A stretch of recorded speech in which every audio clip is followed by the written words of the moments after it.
ꯑꯍꯥꯟꯕꯃꯛꯇꯗ ꯃꯃꯤ ꯇꯤꯚꯤ ꯆꯣꯏꯁꯄꯨ ꯈꯣꯏꯗꯥꯅ ꯃꯤꯠꯌꯦꯡ ꯇꯥꯕꯤꯔꯤꯕ ꯈ꯭ꯋꯥꯏ ꯄꯨꯝꯅꯃꯛꯄꯨ ꯑꯗꯣꯝꯒꯤ ꯍꯣꯁ ꯆꯤꯡꯈꯩ ꯃꯣꯏꯔꯥꯡꯆꯥ ꯑꯃꯗꯤ ꯃꯟꯗꯦꯅꯥ ꯆꯨꯡꯈꯥꯝꯅ ꯏꯀꯧꯅꯅ ꯈꯨꯔꯨꯝꯖꯔꯤ꯫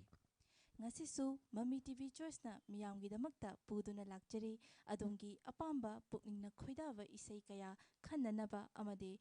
ꯑꯗꯣꯝꯒꯤ ꯄꯨꯛꯅꯤꯡꯒꯤ ꯑꯣꯏꯕ ꯑꯋꯥ ꯅꯨꯡꯉꯥꯏ ꯀꯌꯥ ꯄꯥꯎꯗꯝꯅꯅꯕꯒꯤ ꯇꯥꯟꯖꯥ ꯑꯗꯨꯁꯨ ꯂꯧꯃꯤꯟꯅꯔꯁꯤ꯫ ꯉꯁꯤ ꯑꯩꯈꯣꯏꯒꯤ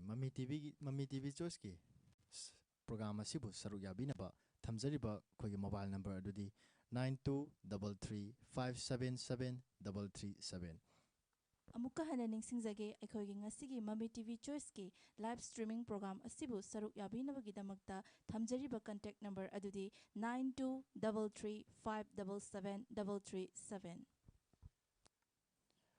ꯑꯩꯈꯣꯏꯅ ꯅꯤꯡꯁꯤꯡꯕ ꯊꯣꯛꯇ꯭ꯔꯤꯉꯩ ꯃꯇꯝꯗꯒꯤ ꯃꯤꯑꯣꯏꯕꯅ ꯀꯤꯅ ꯍꯪꯒꯣꯏꯅ ꯂꯥꯛꯆꯔꯤꯕꯁꯤ ꯑꯩꯈꯣꯏꯒꯤ ꯃꯍꯧꯁꯥꯒꯤ ꯑꯩꯈꯣꯏꯒꯤ ꯄ꯭ꯔꯀꯤꯇꯤꯒꯤ ꯑꯣꯏꯕ ꯑꯩꯈꯣꯏꯒꯤ ꯅꯣꯡꯂꯩ ꯅꯨꯡꯁꯤꯠ ꯑꯈꯥꯛ ꯑꯔꯥꯎ ꯀꯌꯥꯁꯤꯡ ꯑꯁꯤꯕꯨꯅꯤ꯫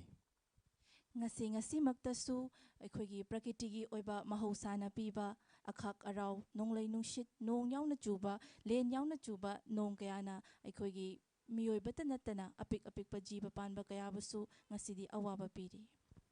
ꯑꯩꯈꯣꯏꯅ ꯃꯇꯥꯡ ꯑꯁꯤꯗ ꯁꯨꯝ ꯊꯤꯖꯤꯜꯂꯨꯕ ꯃꯇꯝꯗ ꯑꯩꯈꯣꯏꯒꯤ ꯃꯍꯧꯁꯥꯒꯤ ꯐꯤꯕꯝ ꯀꯥꯏꯍꯟꯕ ꯎꯃꯪ ꯋꯥꯃꯪ ꯀꯣꯛꯊꯣꯛꯄ ꯑꯁꯤꯅꯆꯤꯡꯕꯁꯤꯡ ꯑꯁꯤꯅ ꯑꯩꯈꯣꯏꯒꯤ ꯃꯍꯧꯁꯥꯒꯤ ꯑꯣꯏꯕ ꯊꯧꯔꯝ ꯀꯌꯥꯗ ꯑꯩꯈꯣꯏꯒꯤ ꯈꯨꯠꯁꯦꯝꯒꯤ ꯑꯣꯏꯕ ꯑꯩꯈꯣꯏ ꯃꯤꯑꯣꯏꯕꯅ ꯑꯀꯥꯏ ꯑꯇꯣꯏ ꯄꯤꯕ ꯑꯁꯤꯒꯨꯝꯕ ꯀꯌꯥꯅ ꯄ꯭ꯔꯀꯤꯇꯤꯒꯤ ꯆꯠꯅꯕꯤ ꯄ꯭ꯔꯀꯤꯇꯤꯒꯤ ꯃꯁꯥꯒꯤ ꯂꯩꯖꯔꯝꯕ ꯈꯜ ꯑꯁꯤꯕꯨ ꯀꯥꯏꯊꯔꯛꯄꯗꯒꯤ ꯑꯩꯈꯣꯏ ꯃꯤꯑꯣꯏꯕ ꯑꯃꯗꯤ ꯄꯤꯛꯂꯤꯕ ꯖꯤꯕ ꯀꯌꯥꯗ ꯑꯋꯥꯕ ꯄꯤꯔꯤꯕꯅꯤ ꯍꯥꯏꯅ ꯈꯜꯂꯤ꯫ ꯃꯃꯤ ꯇꯤꯚꯤ ꯆꯣꯏꯁꯀꯤ ꯆꯠꯅꯕꯤ ꯑꯃ ꯑꯣꯏꯅ ꯑꯍꯥꯟꯕꯁꯤꯗꯤ ꯑꯩꯈꯣꯏ ꯂꯩꯕꯥꯛ ꯅꯤꯡꯕ ꯏꯁꯩ ꯑꯃ ꯃꯌꯥꯝ ꯄꯨꯟꯅ ꯇꯥꯃꯤꯟꯅꯔꯁꯤ꯫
Hello, so Mami TV Mani Mami TV Choice ni adong giming leifam hana amutang thambiyo.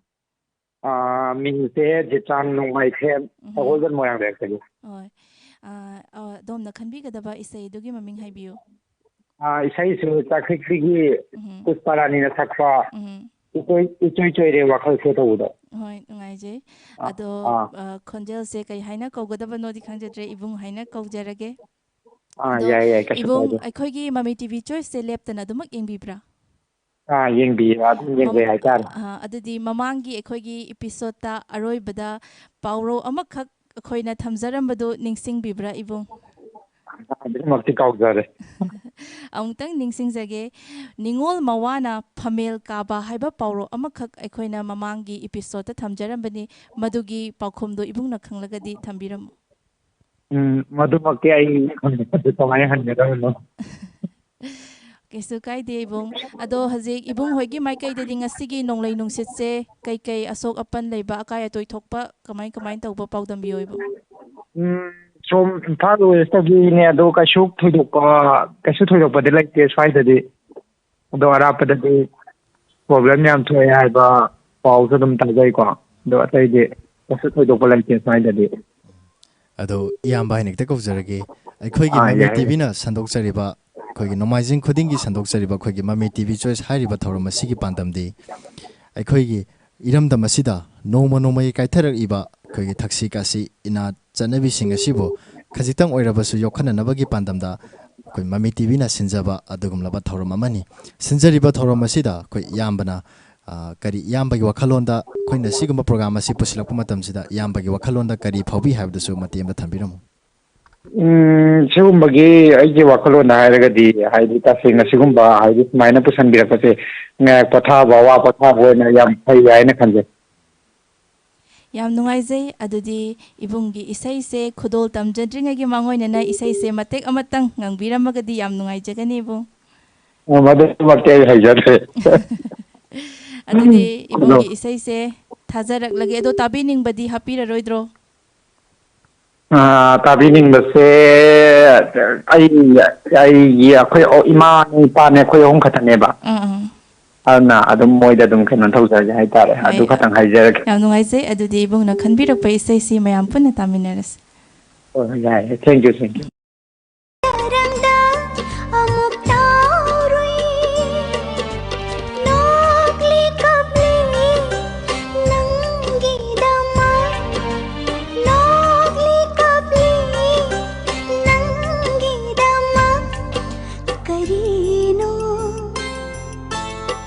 Haifam khangdana karino haifam khangdana ichoy choy re wakhal se nungshibana shunghadle manglan gumle taibang gumle manglan se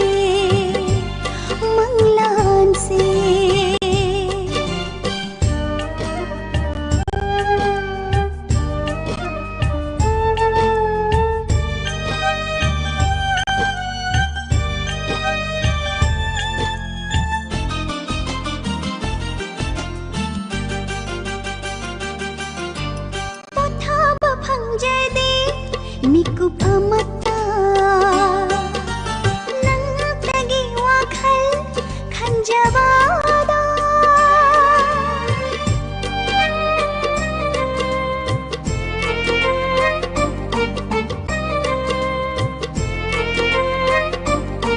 pathaba famjade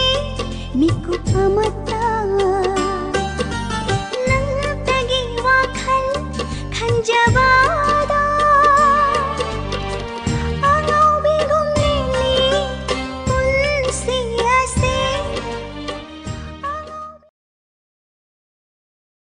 ꯃꯃꯤ TV ꯆꯣꯏꯁꯅꯤ ꯑꯗꯣꯝꯒꯤ ꯃꯤꯡ ꯂꯩꯐꯝ ꯍꯥꯟꯅ ꯊꯝꯕꯤꯌꯨ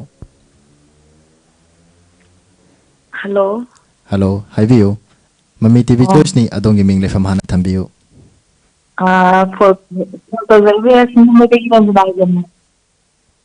network problem ꯂꯩꯕꯅ ꯔꯟꯖꯅꯥ ꯃꯤꯡꯁꯦ ꯑꯩꯈꯣꯏ ꯈꯣꯟꯖꯦꯜꯁꯤ ꯑꯩꯈꯣꯏ ꯀꯃꯤꯡꯒꯧꯁꯦ ꯀꯩ ꯍꯥꯏꯅ ꯀꯧꯖꯒꯗꯕꯅꯣꯗꯤ ꯈꯪꯗ꯭ꯔꯦ ꯏꯆꯦ ꯍꯥꯏꯅ ꯀꯧꯖꯔꯒꯦ ꯑꯗꯣ ꯌꯥꯏ ꯀꯩꯁꯨ ꯀꯥꯏꯗꯦ ꯍꯣꯏ ꯑꯗꯣ ꯏꯆꯦꯅ ꯉꯁꯤ ꯑꯩꯈꯣꯏ ꯃꯃꯤ ꯇꯤꯚꯤ ꯆꯣꯏꯁꯇ ꯀꯣꯜ ꯇꯧꯔꯛꯇꯨꯅ ꯁꯔꯨꯛ ꯌꯥꯔꯤꯕꯁꯤ ꯀꯔꯝꯕ ꯏꯁꯩ ꯇꯥꯕꯤꯒꯗꯕꯅꯣ ꯏꯁꯩꯗꯨꯒꯤ ꯃꯃꯤꯡꯁꯨ ꯍꯥꯟꯅ ꯊꯝꯕꯤꯌꯨ ꯕꯤꯗꯤꯑꯦꯐ ꯊꯥꯁꯅꯥꯒꯤ ꯕꯣꯅꯤꯒ ꯁꯩꯇꯥꯅ ꯁꯛꯄ ꯁꯥꯃꯅꯒꯤ ꯕꯥꯁꯤꯁꯦ ꯇꯧꯕ ꯏꯁꯩ ꯇꯥꯖꯒꯦ ꯇꯧꯕ ꯏꯆꯦꯃꯒꯤ ꯏꯁꯩꯁꯦ ꯁꯣꯝꯗ ꯊꯤꯔꯤꯕꯒꯤ ꯉꯥꯏꯃꯤꯟꯅꯕ ꯑꯣꯏꯅ ꯏꯆꯦꯃ ꯁꯣꯝꯒꯤ ꯏꯆꯦꯃ ꯍꯣꯏꯒꯤ ꯖꯒꯥ ꯂꯩꯀꯥꯏꯋꯥꯏꯗ ꯉꯁꯤꯒꯤ ꯅꯣꯡꯂꯩ ꯅꯨꯡꯁꯤꯠꯁꯤꯒꯤ ꯑꯁꯣꯛ ꯑꯄꯟ ꯑꯃꯥꯡ ꯑꯇꯥ ꯌꯥꯎꯕ꯭ꯔꯥ ꯃꯗꯨꯒꯤ ꯃꯇꯥꯡꯗ ꯈꯤꯇꯪ ꯄꯥꯎꯗꯝꯕꯤꯌꯨ ꯏꯆꯦꯃ ngasi khanghaudana akanba nung sikal loinana lien mayam tarakpaduna maram oiraga yum budi kaisi thoidokpa tawdraga su mapana thamba singtes makhum kai ka kaire the bucket ani ma kaire tap ama kaire as angak pani nga thi di pura mang sa mani ada ayam mana loi jinga hundok na basi yawe akoi yumgi di adum pat tawdare oh hemna laibak phabani haina su haiba yare ichema dudi ko ado ichema aikhogi mamangi collar da su wahang se hangjakre khogi mamang da thamkiba pauru dugi wahan thokse ichema khangbi bra ningsing biri bra ningol mawana phamel ka ba ningol mawana phamen thamba haibdo sigi paru tike to haibno ta haibiuba oh masigi pauru sigi wahan thokse kari haigedabano haibdo ichemana khanglagadi pakhum thambiu haijaba ai wakhanda sum aina sum khanbada tumbra lanba di khangjadre ko ningon mowana phamen phambai di magi kai haitare mathau na tabada mathau tharaga kai hai ma imung du da mai tai ta kana tawudu aw apatha pa ni khanje di ningon mowana phamen phambai di yam phajana pakhum pibire ichemana ado ichema je haji kari kai tawbirambano ꯑꯩꯁꯨ ꯆꯥꯛ ꯏꯁꯤꯡ ꯊꯣꯛꯑꯒ ꯃꯃꯤ ꯇꯤꯚꯤꯒꯤ ꯄ꯭ꯔꯣꯒ꯭ꯔꯥꯝꯁꯦ ꯂꯥꯛꯑꯕꯅ ꯌꯦꯡꯉꯝꯕ YouTube ꯊꯥꯔꯒ ꯂꯥꯛ ꯂꯩꯔꯝꯃꯦ ꯑꯗꯣ ꯃꯃꯤ ꯇꯤꯚꯤꯒꯤ ꯄ꯭ꯔꯣꯒ꯭ꯔꯥꯝꯁꯦ ꯌꯦꯡꯅ ꯏꯆꯦꯃ ꯂꯥꯏꯛ ꯁꯤꯌꯔ ꯇꯧꯕꯁꯨ ꯀꯥꯎꯕꯤꯒꯅꯨ ꯏꯆꯦꯃ ꯀꯥꯎꯖꯗꯦ ꯑꯩꯗꯤ ꯃꯃꯤ ꯇꯤꯚꯤ ꯊꯥꯔꯝꯃꯕ ꯑꯗꯨꯝ ꯆꯪꯉꯦ ꯌꯥꯝ ꯅꯨꯡꯉꯥꯏꯖꯩ ꯑꯩꯈꯣꯏꯅ ꯁꯤꯟꯖꯔꯤꯕ ꯄ꯭ꯔꯣꯒ꯭ꯔꯥꯝ ꯑꯁꯤꯕꯨ ꯊꯋꯥꯏ ꯇꯥꯅ ꯌꯦꯡꯕꯤꯕꯒꯤꯗꯃꯛꯇꯁꯨ ꯍꯣꯏ ꯑꯗꯨꯒ ꯑꯩꯒꯤ ꯏꯁꯩꯗꯣ 이제기 이세도 ꯃꯃꯤ ꯇꯤꯚꯤꯕꯨ ꯇꯥꯕꯤꯔꯤꯕ ꯃꯌꯥꯝ ꯑꯃꯗꯤ ꯑꯩꯒꯤ ꯏꯃꯥꯟꯅꯕꯤ ꯈꯔ ꯍꯥꯞꯆꯒꯦꯕ 하피요 ꯑꯩꯒꯤ ꯏꯃꯥꯟꯅꯕꯤ ꯗꯤꯅꯦꯁꯣꯔꯤ ꯑꯗꯨꯒ ꯌꯨꯝꯅꯥꯝ ꯂꯩꯀꯥꯏꯗꯒꯤ ꯔꯣꯃꯤꯇꯥ ꯀꯩꯁꯥꯝ ꯑꯗꯒꯤ ꯗꯌꯥꯁꯔꯤ ꯂꯥꯏꯁ꯭ꯔꯝ ꯔꯥꯅꯤꯕꯂꯥ ꯂꯩꯁꯥꯡꯊꯦꯠ ꯈꯣꯡꯅꯥꯡꯈꯣꯡꯗꯒꯤ ꯑꯗ ꯃꯌꯥꯝꯁꯤꯒ ꯇꯥꯃꯤꯟꯅꯖꯒꯦ ꯑꯩꯈꯣꯏ ꯍꯥꯏꯔꯤꯕ ꯑꯗꯣꯝꯅ ꯇꯥꯕꯤꯅꯤꯡꯉꯦꯅ ꯏꯆꯦꯅ ꯍꯥꯞꯄꯤꯔꯛꯄ ꯃꯌꯥꯝꯗꯨꯒ ꯄꯨꯟꯅ ꯇꯥꯃꯤꯟꯅꯁꯤ ꯑꯗꯣ ꯏꯆꯦ ꯁꯤꯌꯔ ꯇꯧꯕ ꯂꯥꯏꯛ ꯇꯧꯕꯗꯤ ꯀꯥꯎꯕꯤꯒꯅꯨ ꯑꯩꯈꯣꯏ ꯃꯌꯥꯝ ꯄꯨꯟꯅ ꯀꯧꯖꯔꯦ 이제나 밤나 칸비럭 이제 따비닝바 마ям가 따미나나바 이세이도 먹고 호랑기 이제기 이세이제 야르가디 마띠엠땅 강비라 모바 이제나 hoy hojjarangya Ramanangi Pasi Honglas lagan Tumba Yatari Radha Aise Hobiro ꯌꯥꯝ ꯅꯨꯡꯉꯥꯏꯖꯔꯦ ꯌꯥꯝ ꯐꯖꯅꯁꯨ ꯏꯁꯩ ꯁꯛꯄꯤꯈ꯭ꯔꯦ ꯏꯆꯦꯅ ꯇꯥꯕꯤꯅꯤꯡꯅ ꯈꯟꯖꯔꯛꯄ ꯏꯁꯩ ꯃꯌꯥꯝ ꯄꯨꯟꯅ ꯇꯥꯃꯤꯟꯅꯔꯁꯤ Oh, thank you. Ado ichema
Khulaklan saklot palam lanba nangi basi do toina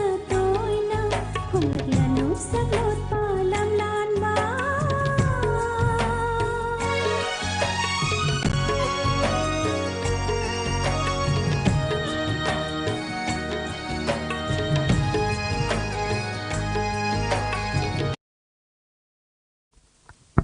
Hello. Hello. Ngoni mu khramjai. Kurum jari adongi ming lefam hana mutang thambiyo. Ba mo le ka ding santa. Adom na khanbi ga daba tabi ga daba isai dugi maming haibiyo. Kana anang kurang ma pan film degi na. Hamon sadan sakpa Purnima oina laite taba adu tajege. Saibu. Pabung se isai yam phajaba ma khale e pabung gi Purnima oigadaba leikibro natraga hazik hazik lebiriba ima oidoiro pabung. Hoi. Ado pabung ngasigi nonglei nungshit len yauna chuba nongdo som pabung hoigi maikai dadi kari kari amang ata thokpa habitusu thambiyo pabung. Koi pamul kai som gidi paktak na khara budi tare kanu muk yerumuk chaw chaw ta ye khoi som de ado mafam amadadi yam chaw na noba muk chaw na ta ba yawi ka taji ado ke yam kanna dis ohudres khoi sagidi Oh, yam nungaijay didi pabung aikhoigi Mami TV Choice ki program ase pabung na karimot thambiningi aikhoigi pautak pauro pusinduna haijaba thainagi oiba aikhoigi minggo chatnabi pusinjaba se pabung gi mottadi masi kari haina thambiningi pabung yamna phajaba yamna matam amagi chanaba haudorakpa yamna nungaijaba yamna pamjaba aigisu adum pamjabaduna bo ahambada ai ichaibe ma ichaibu ngoni bu kai khunadari haudokchare ibaduni ꯑꯩꯈꯣꯏꯅꯁꯨ ꯄꯥꯕꯨꯡꯕꯨ ꯏꯀꯥꯏ ꯈꯨꯝꯅꯕ ꯎꯠꯆꯔꯤ ꯑꯗꯣ ꯄꯥꯕꯨꯡ ꯑꯩꯈꯣꯏ ꯃꯃꯥꯡꯒꯤ ꯏꯄꯤꯁꯣꯗꯇ ꯊꯝꯖꯈꯤꯕ ꯑꯩꯈꯣꯏꯒꯤ ꯅꯤꯡꯉꯣꯜ ꯃꯋꯥꯅ ꯐꯝꯃꯦꯜ ꯀꯥꯕ ꯍꯥꯏꯕ ꯑꯩꯈꯣꯏꯒꯤ ꯏꯄꯥ ꯏꯄꯨꯒꯤ ꯄꯥꯎꯇꯥꯛ ꯄꯥꯎꯔꯧ ꯑꯁꯤꯒꯤ ꯅꯨꯡꯒꯤ ꯑꯣꯏꯕ ꯋꯥꯍꯟꯊꯣꯛꯇꯣ ꯄꯥꯕꯨꯡꯅ ꯄꯥꯕꯨꯡꯒꯤ ꯑꯣꯏꯕ ꯋꯥꯈꯜꯂꯣꯟꯗ ꯀꯔꯤꯅꯤ ꯍꯥꯏꯅ ꯍꯥꯏꯕꯤꯅꯤꯡꯉꯤ ꯀꯔꯤꯕꯣ ꯑꯩꯈꯣꯏꯒꯤ ꯅꯤꯡꯉꯣꯜ ꯃꯋꯥꯅ ꯅꯤꯡꯉꯣꯜ ꯃꯋꯥꯅ ꯐꯝꯃꯦꯜ ꯀꯥꯕ ꯐꯝꯃꯦꯜ ꯀꯥꯕ ꯅꯤꯡꯉꯣꯜ ꯃꯋꯥꯅ ꯐꯝꯃꯦꯜ ꯀꯥꯕ ꯑꯗꯨꯗꯤ ꯅꯤꯡꯉꯣꯜ ꯑꯃ ꯂꯧꯔꯤꯕ ꯅꯨꯄꯥꯗꯣ ꯑꯗꯨꯅ ꯃꯥꯒꯤ ꯃꯄꯥꯝꯗ ꯑꯈꯪ ꯑꯍꯩ ꯁꯥꯕꯗꯨ ꯑꯣꯏꯔꯝꯒꯗ꯭ꯔꯥ ꯑꯩꯁꯨ ꯌꯥꯝ ꯈꯪꯖꯕꯗꯤ ꯅꯠꯆꯗꯦ ꯑꯗꯨ ꯑꯣꯏꯔꯝꯒꯗ꯭ꯔꯥ ꯆꯨꯝꯕ ꯂꯥꯟꯕ ꯍꯥꯏꯕꯗꯣ ꯑꯩꯈꯣꯏ ꯍꯣꯏ ꯍꯣꯏ ꯑꯗꯨꯅ ꯅꯥꯀꯟ ꯑꯃꯔꯣꯝꯗ ꯊꯝꯈ꯭ꯔꯒ ꯑꯩꯈꯣꯏ ꯍꯣꯏ ꯍꯣꯏ ꯄꯥꯕꯨꯡꯒꯤ ꯑꯣꯏꯕ ꯋꯥꯈꯜꯂꯣꯟꯗꯣ ꯑꯩꯈꯣꯏ ꯈꯪꯖꯅꯤꯡꯕꯒꯤ ꯇꯧꯕꯅꯤ ꯌꯥꯝ ꯅꯨꯡꯉꯥꯏꯖꯔꯦ ꯄꯥꯕꯨꯡ ꯑꯗꯣ ꯄꯥꯕꯨꯡꯅ ꯈꯟꯕꯤꯔꯛꯄ ꯏꯁꯩꯁꯤ ꯑꯩꯈꯣꯏ ꯇꯥꯕꯤꯅꯤꯡꯕꯗꯤ ꯍꯥꯞꯄꯤꯔꯔꯣꯏꯗ꯭ꯔꯥ ꯇꯥꯕꯤꯅꯤꯡꯕꯗꯤ ꯃꯃꯤ ꯆꯣꯏꯁ ꯇꯥꯕꯤꯔꯤꯕ ꯃꯃꯤ ꯇꯤꯚꯤ ꯌꯦꯡꯕꯤꯔꯤꯕ ꯈꯨꯗꯤꯡꯃꯛꯀ ꯑꯩꯒꯤ ꯏꯃꯨꯡ ꯃꯅꯨꯡꯒ ꯄꯨꯟꯅ ꯇꯥꯃꯤꯟꯅꯖꯔꯒꯦ ꯏꯆꯥꯏꯕꯨꯡ ꯌꯥꯝ ꯅꯨꯡꯉꯥꯏꯖꯩ ꯑꯗꯨꯗꯤ ꯄꯥꯕꯨꯡꯅ ꯈꯟꯕꯤꯔꯤꯕ ꯏꯁꯩ ꯑꯁꯤ ꯃꯌꯥꯝ ꯄꯨꯟꯅ ꯇꯥꯃꯤꯟꯅꯔꯁꯤ ꯏꯆꯥꯏꯕꯦꯝꯃ ꯊꯦꯡꯛ ꯌꯨ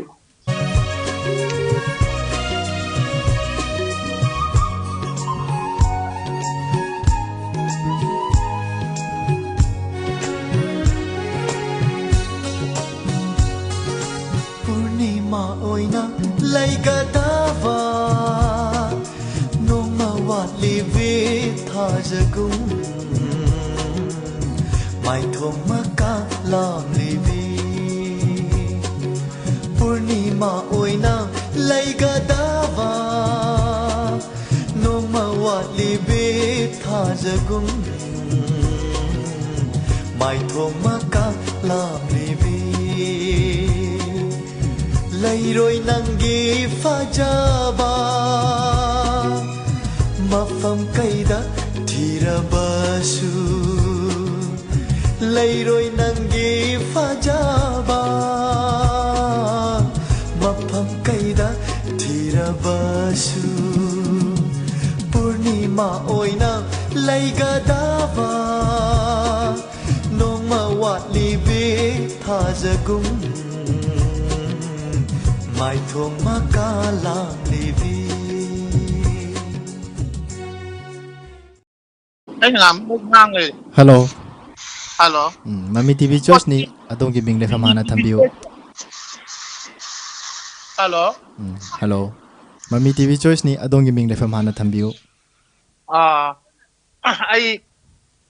ꯂꯩꯕꯥꯛꯄꯣꯝ ꯗꯩ ꯇꯧꯖꯔꯛꯄꯅꯦꯕꯀꯣ ꯑꯥ ꯏꯁꯩ ꯑꯃꯈꯛꯇ ꯈꯟꯖꯒꯦ ꯇꯥꯃꯣ ꯍꯣꯏ ꯏꯁꯩ ꯈꯟꯗ꯭ꯔꯤꯉꯩꯒꯤ ꯃꯥꯡꯑꯣꯏꯅꯅ ꯑꯗꯣꯝꯒꯤ ꯃꯤꯡ ꯍꯥꯟꯅ ꯊꯝꯕꯤꯌꯨ ꯑꯩ ꯃꯤꯡ ꯖꯌꯖꯤꯠ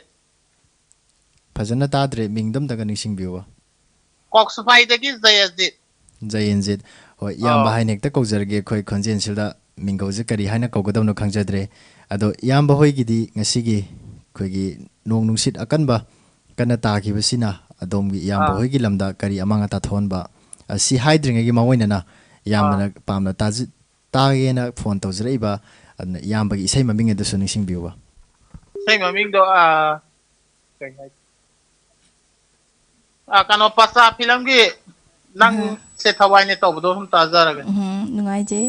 ꯑꯗꯣ ꯏꯕꯨꯡ ꯍꯧꯖꯤꯛ ꯍꯜꯂꯣ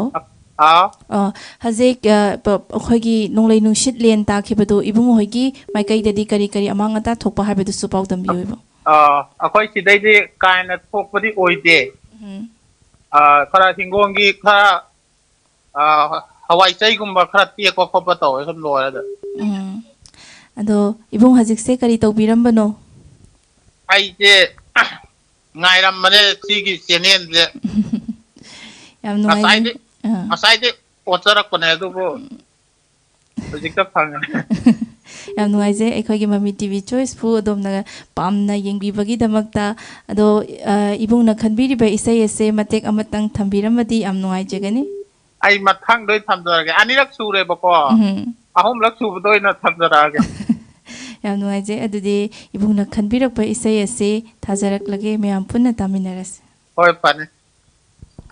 ꯑꯗꯣ ꯏꯌꯥꯝꯕ ꯏꯁꯩꯁꯦ ꯊꯥꯗ꯭ꯔꯤꯉꯩꯒꯤ ꯃꯥꯡꯑꯣꯏꯅ ꯆꯠꯈ꯭ꯔꯦ ꯍꯜꯂꯣ ꯄꯥꯎꯔꯧ ꯍꯜꯂꯣ ꯑꯩꯈꯣꯏꯒꯤ ꯉꯁꯤꯒꯤ ꯊꯝꯖꯔꯤꯕ ꯑꯩꯈꯣꯏꯒꯤ ꯃꯣꯕꯥꯏꯜ ꯅꯝꯕꯔ ꯑꯃꯨꯛꯇ ꯍꯟꯅ ꯅꯤꯡꯁꯤꯡꯖꯒꯦ 9233577337 ꯑꯗꯣ ꯆꯤꯡꯈꯩ ꯃꯊꯪꯒꯤ ꯀꯣꯂꯔ ꯉꯥꯏꯕ ꯑꯣꯏꯅ ꯑꯩꯈꯣꯏꯅ ꯃꯃꯥꯡꯗꯁꯨ ꯊꯝꯈꯤꯕ ꯄꯥꯎꯔꯧ ꯅꯤꯡꯉꯣꯜ ꯃꯋꯥꯅ ꯐꯝꯕꯦꯟ ꯀꯥꯕ ꯍꯥꯏꯕ ꯄꯥꯎꯔꯧ ꯑꯗꯨꯒꯤ ꯋꯥꯍꯟꯊꯣꯛꯁꯦ ꯀꯔꯤꯅꯤ ꯍꯥꯏꯅ ꯈꯜꯂꯤ ꯏꯅꯥꯎꯗꯤ ꯏꯆꯦ ꯑꯩꯒꯤ ꯑꯣꯏꯅ ꯍꯥꯏꯖꯕ ꯇꯥꯔꯦ ꯑꯩꯅ ꯍꯥꯏꯒꯗꯧꯔꯤꯕ ꯄꯥꯎꯈꯨꯝ ꯑꯁꯤꯅ ꯆꯞ ꯆꯥꯕ ꯃꯥꯒꯤ ꯄꯥꯎꯈꯨꯝꯅꯤ ꯍꯥꯏꯕꯗꯤ ꯅꯠꯆꯗꯦ ꯑꯩꯒꯤ ꯑꯣꯏꯕ ꯋꯥꯈꯜꯂꯣꯟꯗꯗꯤ ꯏꯆꯦ ꯑꯩꯈꯣꯏꯒꯤ ꯑꯣꯏꯐꯝ ꯊꯣꯛꯇꯕ ꯃꯤꯅ ꯑꯩꯈꯣꯏꯒꯤ ꯑꯆꯧꯕ ꯐꯝ ꯄꯥꯏꯕ ꯑꯗꯨꯃꯥꯏꯅ ꯍꯥꯏꯒꯗ꯭ꯔꯥ ꯍꯥꯏꯅ ꯈꯟꯖꯩ ꯌꯥꯝ ꯅꯨꯡꯉꯥꯏꯖꯩ ꯑꯗꯨꯗꯤ ꯃꯊꯪꯒꯤ ꯀꯣꯂꯔ ꯑꯃꯨꯛ ꯂꯧꯈꯠꯁꯦ ꯍꯜꯂꯣ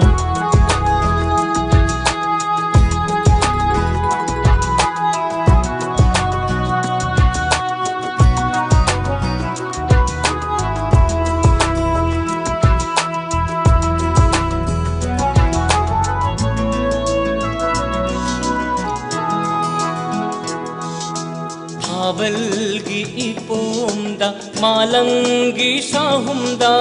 थाबलगी इपोमदा मालंगी साहुमदा थेक न लैन जगोई सारो ये लग पेना नुंसीबा नाहु नंग से आईगी हवाईगी नंग से थवाईनी नुंसीबा आइतेगीनी अयुकी ना नुमितनी नुमिदांगी ना थाजनी येंग लगा उरगा पंगनुंग तनुंग सिरे नंगोंद ngauजरे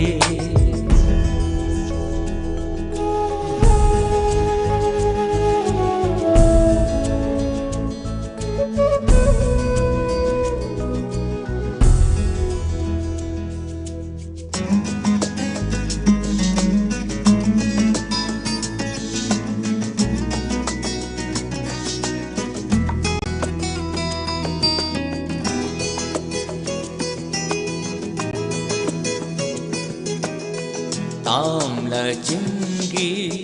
लमदम दूदा ताहोवी नंगी कुंगुलगी मामी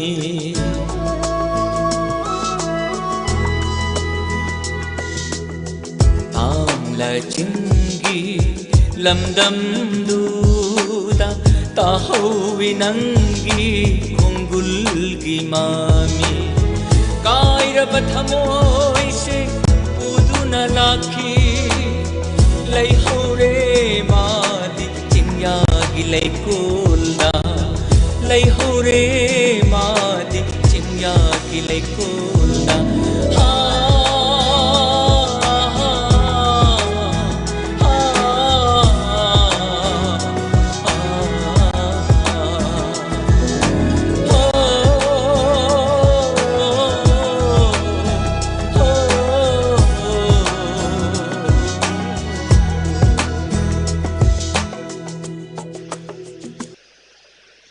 Hello.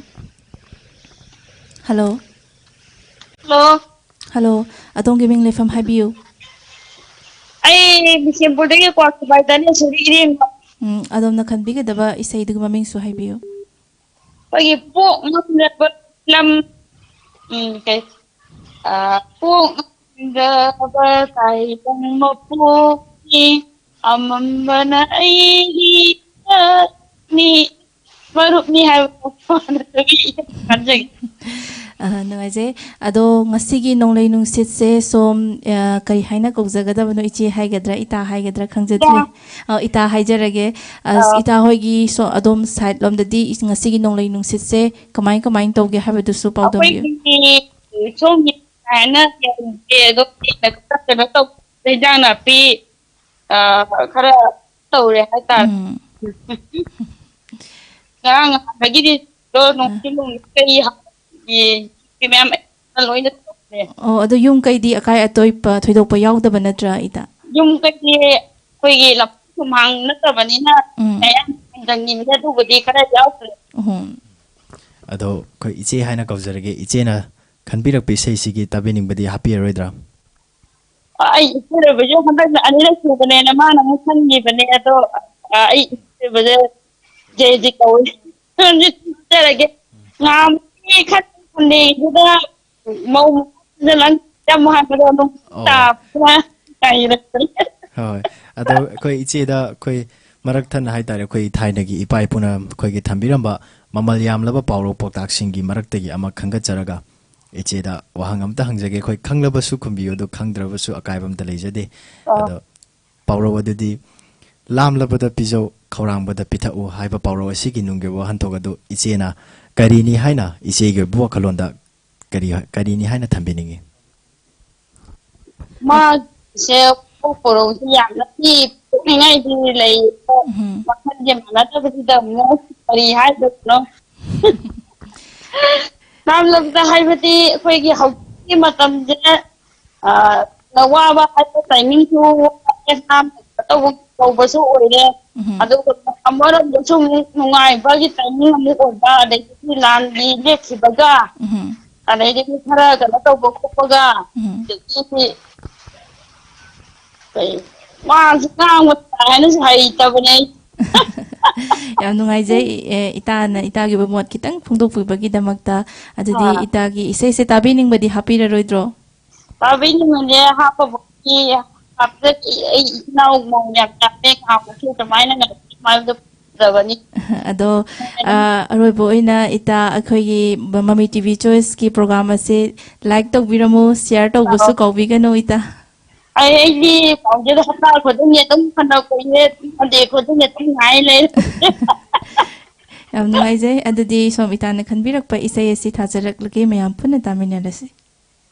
au ida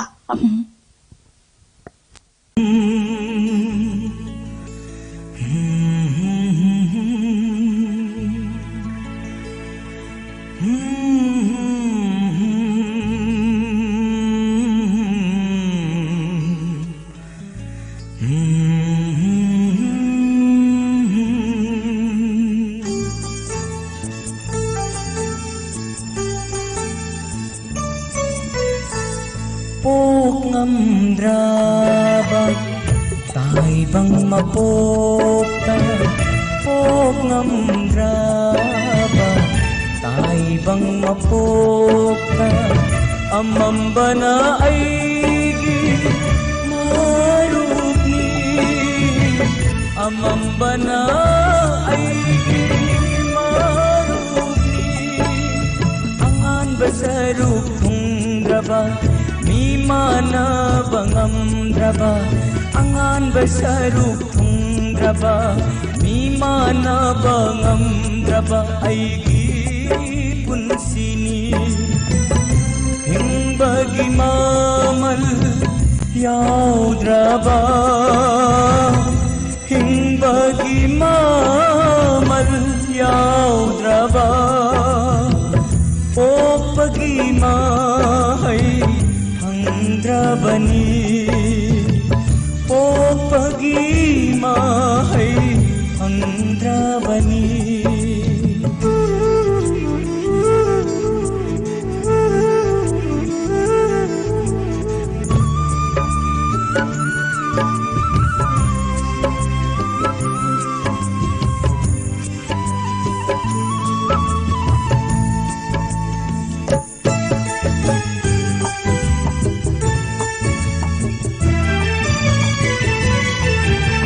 ꯊꯃꯣꯏꯒꯤ ꯂꯩꯌꯣꯜ